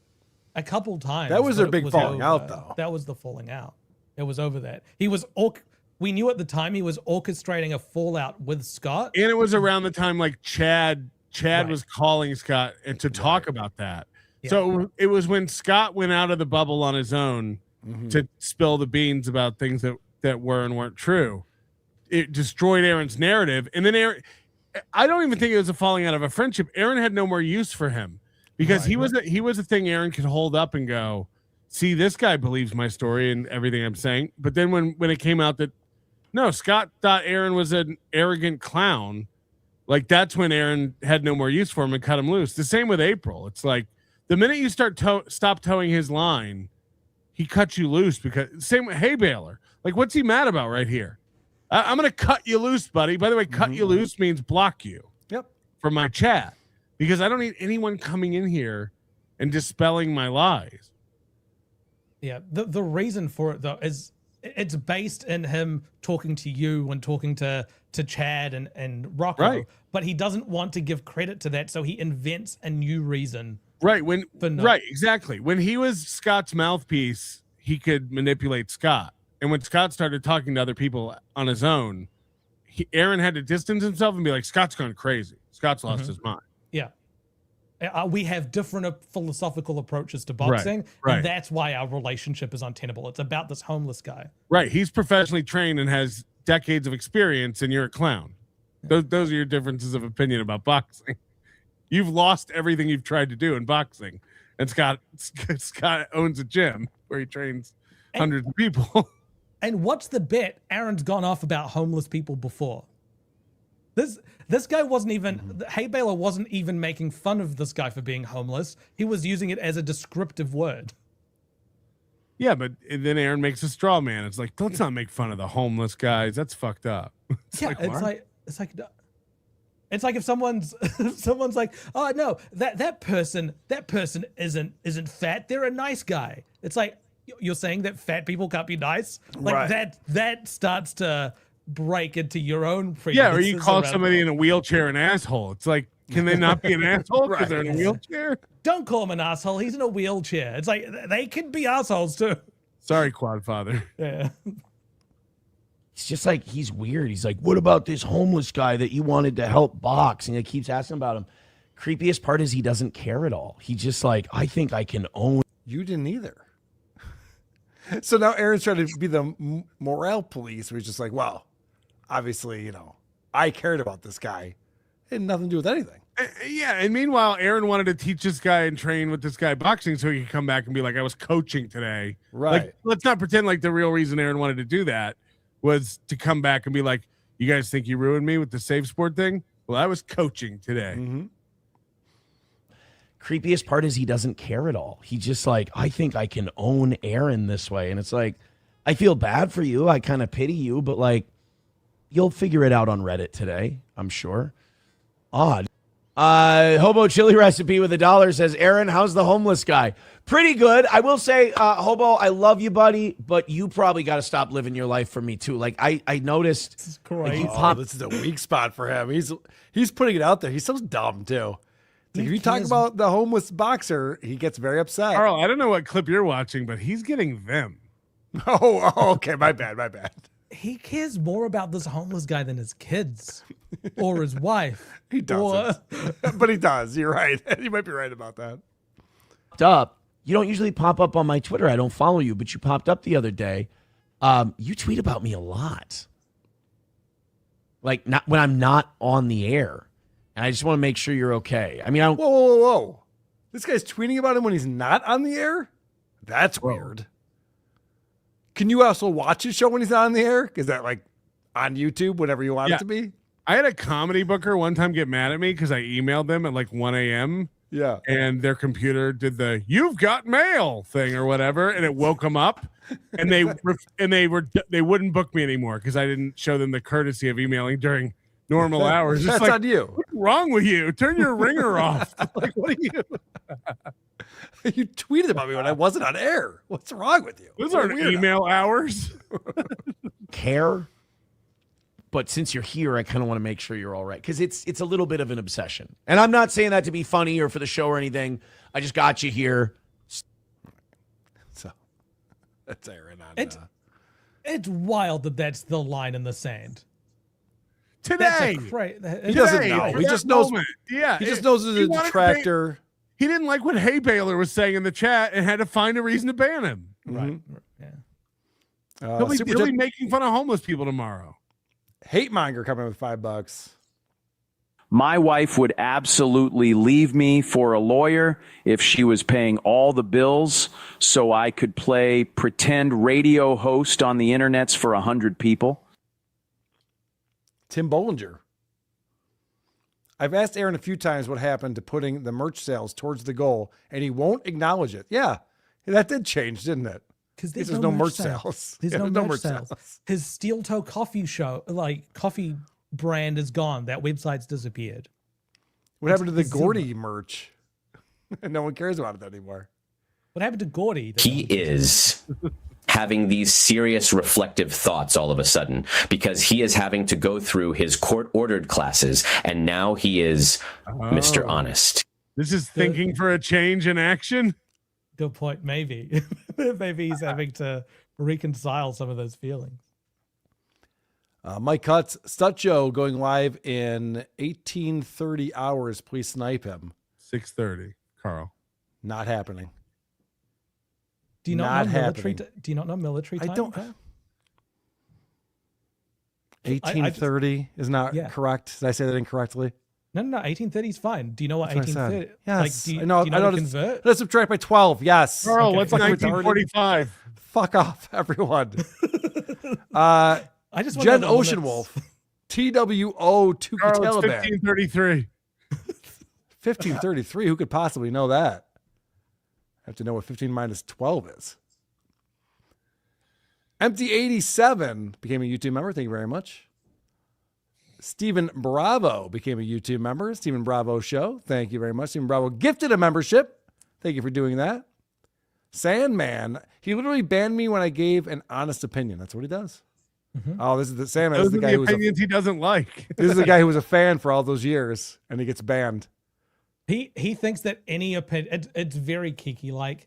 He thinks anything that is negative towards him is not honest, and therefore you need to leave. Moody, where's your Shuli glasses? Like these ones? That's kind of Shuli glasses, right? Are those Shuli glasses? Are you doing a Rob Sal thing? I don't know what right now. These look like the glasses Shuli wears, right? I guess so. All right, I have another clip for us to watch. If there's anything I'm missing, guys, let me know. I'm trying to get caught up here, see what's going on this week in Aaron Imholte. You got to stop caring about that Super Bowl halftime show. Root says, Aaron. Did we watch this? I think you pulled this one up, actually. Because I knew I had that one. All right, so this is another loss as Toe surrenders the goal to maintain his dignity. I think this is different from what we watched earlier. Let's find out. Let's hang out with the chat a little bit. Again, $50. If you want to be part of it, be part of it. If not, hey, I'm just not tonight, not tonight. My Lost Interest says Waze has obsoleted scanners. They normally use a secondary channel. Yeah, I think that's probably it. I mean, that happened like 8 years ago. That's probably it. Well, what do you do, right? What do you do? I'd just rather do it this way, to be honest with you. You know the drill. Streamlabs, PayPal, Venmo. Aaron, what have you done with the... I just love that it's the number one spot and nothing's come in. Yeah. It's just Streamlabs. I don't know why he keeps saying that. He can't help himself. It's programmed into his brain. Venmo. Aaron, what have you done with the donations that contributed to the show? Okay. So this is a great question because he's asking for all this money and he keeps asking for all this money. People are like, well, why do we keep giving you money? Just it never ends. We just keep giving you money forever. Yeah, that's a good thought. What do you mean? Like, they go to the company. Don't worry. It's like, holy So shit. what does your company sell? Like that's kind of a weird thing. And listen, I'm not going to call him a grifter. People can give him money or not, whatever. It doesn't matter to me. But this whole thing was just like, well, the money that you donate goes to my company. Is it a not-for-profit? Does it benefit other people in some way? This reminds me of Lost. When they type the numbers into the computer, they're like, why are we doing this? It's like, I don't know, because we did it the last hour. Right. We gotta type the numbers in. I don't know. Don't ask questions. What kind of explanation is this? But his company is all outgoings. It's all going to salary or salary contractor payments, right? So it'll be Johnny, him, and Oz. And what's the overhead? Yeah, like that's all it is. It's just paying salaries. I'd say about 85 to 90% of all the income goes to Aaron. Right. As withdrawals. They go to the company. Don't worry. It's like it's going to where it's always gone. I just don't feel like I've done enough of that shit this week, and it doesn't feel like a show as much. So I'd rather just look. If we're $50 short, it's a very it wasn't a great movie, but have you seen the movie Envy, where they're like, where does the poo go? Where does the poo up and out? They just can't explain where the shit goes once you put the spray on there. That's how he's talking about the money coming in. What I love about this right here is that all we hear about, all Aaron talks about is he has to hit the goal. That's the most important thing to him. He's like, guys, it's not even about the last $30. I need to win. If I don't get the $30, I feel like a loser, and I'm competitive and I need to win money. So listen to what he says here. It doesn't feel like a show as much. So I'd rather just look. If we're $50 short, we're $50 short. Fuck it. I do feel like if people want to chip in, that would be so awesome. That would be great. But we know music and all that shit tonight. But this is insane, though. These are like brand new rules. This is like, so Tukey went on BYB this week and confronted John with all this shit about his family and his kids and called him out for his son having a pussy and all this shit. And John goes, I don't care. It's like, hold on a second. You've changed all of the rules. This was the only thing you cared about was people calling out your family and your kids. And now people call you out and you go, it doesn't bother me. Aaron's doing the exact same thing right here. Where he goes, we're off by $50. Who gives a whoopsie? Aaron, if it doesn't feel like a show to you, imagine the audience. Right. Like what is happening right here? Like this week, he's so defeated. He's just like, who even cares if we hit a goal? You imagine Johnny Carson sitting on the set of the Tonight Show, looking out at the audience, sitting on a desk with all the lights and cameras pointed at him, going, this doesn't feel like a show. Yeah, what do we need to do in here, guys? I feel like Conan would do that. Yes. And he'd have a whole show about that. Yes. It would work. Gonna do music and all that shit tonight. It's let's have a little dignity and pretend we do a real show. You can't go on here and say you defeat all of us. We all suck. We're buying views and have these existential crises every fucking other day. It's right. Like, and just be like, guys, I got to keep my dignity intact. This is getting too ridiculous. Like, yes, this is what we're telling you, idiot. Upgrades, house payment. Like it goes into the company. Like this is demeaning too. Up and but, out. like it goes to the company. I pay everybody. Down and out. It goes to a corporation. It doesn't go to me. All right, guys. Who owns the corporation? Can I be a stockholder in this corporation? Holy what are you shit. talking about? It goes to a corporation. It doesn't There's go to one me. person who can reach into my business account and take money out. It's me. Right. It's wild. It's such on a technicality. You know that like when you put your hand up against an object, you're not actually touching it. It's the like electrical charges and the molecules all go against each other. Yeah. So am I gay because I touched that man's penis? Technically, I did not touch his penis because the atoms all repelled against each other. I didn't touch a man's cock. My tongue did. Me, I pay everybody. It goes to a corporation. It doesn't go to me. All right, guys. Thank you very much. I appreciate it. Goes to Aaron Imholte LLC. It has nothing to do with me. What an idiot. You being here tonight. What? Am I just getting cash from you guys and just putting it in my pocket? No, it goes into my bank account, which the bank technically owns. Right. It's not coming to It's me. an extra step involved, idiots. All right, guys. Thank you very much. I appreciate you being here tonight. Honest to God, everybody who hit like, I love you so much. Thank you. Everybody who threw in $1, $2, $5.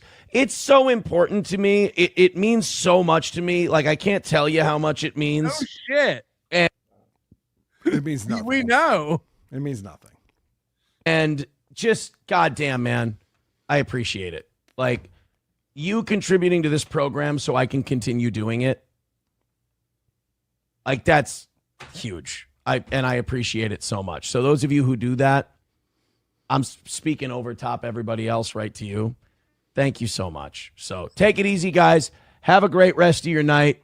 And I will talk to you tomorrow morning at 6 a.m. Carl, I don't want to derail your plan, but people are saying Aaron is live right now. He's not. It's the recap show that he's doing every Saturday now. Got it. Or every Friday.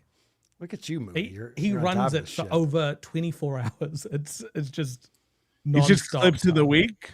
It's all the episodes of the show, one after the other. In It one runs video? in Like a one premiere? video. Yep. It's not a premiere. It's going live, but it goes live for that period of time. Weird. Oh, so he doesn't have to edit a video together. He can just put them in a playlist on OBS and leave it. That's what he does. No one watches it. It's like 4 viewers eventually. There's nothing on there. We'll add those to the total. I don't want to oversell what we just saw, but I think you guys are missing the point. The only thing that matters to Aaron is the goal, and he goes nuts over it. And he gets pathetic sometimes. Other times he tries other tactics. What we just witnessed was Aaron going, we're up by $50, whatever. Moving on. See you tomorrow. Like, that changes everything. We've seen if him he's okay go, with that. We've literally seen him go, we need $2.36. Yes. We've seen him say the cents. I remember that. Dollars and what just cents. happened? He doesn't give a fuck about anything anymore? Then what are we even doing then? What's even the point of this? I don't get it. You know what I do get is Matt Brigette. I could be the guy for Melton's begging experiment, live in the Twin Cities, dropped out of ST Cloud Saint, and have the same AA broadcast degree as Aaron from Brown College. I worked at a family-owned radio group in similar size college town market, La Crosse, WI. We didn't pay for Arbitron book. Highly doubt he ever knew his actual ratings. It's probably true. He did have access to the Nielsen ratings, and he was very like, you can't share these. They're private. But he did seem to have access to Nielsen ratings at least. Yeah, he seemed to have access to his wife for a couple months there too, but we know he didn't now. Superman Hack-A-Mania. That's right, Hack-A-Mania. Let's not forget. If you're not going to this, you're going to feel really dumb. It's April 10th through 12th in Las Vegas. Hackamania.com, promo code WATP. Save your 10% and make it so that Patrick Melton actually thinks it was a good idea to have WATP on the show. And remember, we are having a Dabbleverse costume contest, so plan on that. Be thinking about who you look like in the Dabbleverse. I've seen in Atlantic City, I saw some of the costumes. People took some photos of themselves trying on their costumes, prepping their costumes. Nice. I think it's going to be great. So prepare for that. Also, again, the poker tournament sign up will be on the website very soon, hackamania.com. The entire lineup is now posted on hackamania.com. Yes. Which you'll see what's going on Friday, Saturday, and Sunday. Sunday, there's a live podcast, including this one, this little piggy. Yeah, we're going to be on Sunday this year. Live on Sunday. So that's going to be fun. It's not going to be just milling about. We'll be actually and there will be performing. streaming stuff. We usually do that about a month out. We'll put all that stuff on the website so you can sign up for that. My voice is broken and I do not sound like me. Fix it. I sound more like Aaron than myself. Seriously, listen carefully. Do I really sound like Kumia? You made me apologize. Now it is your turn. We probably do need to It's one of the better revamp voices. it, I think. I'll Okay. rework the Kumia voice. All right. He stops Moody interrupting is shows. 10 years younger than Carl. Can't figure out if Carl looks great or Moody looks like dog shit. ¿Por qué no las dos? Like, why can't it be both? That is well played. All right. What do you got going on tonight? You got a members only tonight, Yes. Patrick? Yes, 100%. We'll probably start pretty early because I got to go to bed so I can get up and drive tomorrow. Oh, you're going to Phoenix. Nobody likes onions. Check out the YouTube channel. Subscribe. Become a member. You can watch the members only. We're full. We show. got enough live viewers. All right, We don't never need mind. anybody else. Yeah, No goal. Yeah. That's true. Mike Boudet is going to buy some. It's going to be That's great. true. You are killing Yeah, it. members I only forget. tonight. We'll probably be around 40, 50,000. Keep it small. I would imagine. Moody, so good to see you, my friend. I missed Not you going to last ask me week. for plugs? Yeah, Can what do you I got? do a plug? What do you got going on? Why would you ask me that? I've got nothing going on. I'm fine. Just play the song. There's a show in town, it's going down. Every week we're back on solid ground. Steel toe slipping, but we're gripping. Got the tea to spill, it's always flipping. From April's scrim to Aaron's glee. Oh, this drama's just a spree. Polydrama, legal trauma, another win. Oh, that's the karma. This little piggy went to YouTube. This little piggy's on Rumble now. This little piggy's begging for dollars, and this little piggy's breaking down. Every week when we cap explode, tune in for this little piggy show. From revenge porn to felony, it's a circus, can't you see?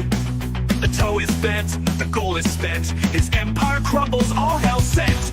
April's playlist on repeat. Aaron's lies we can't defeat. The countdown's on, it won't take long to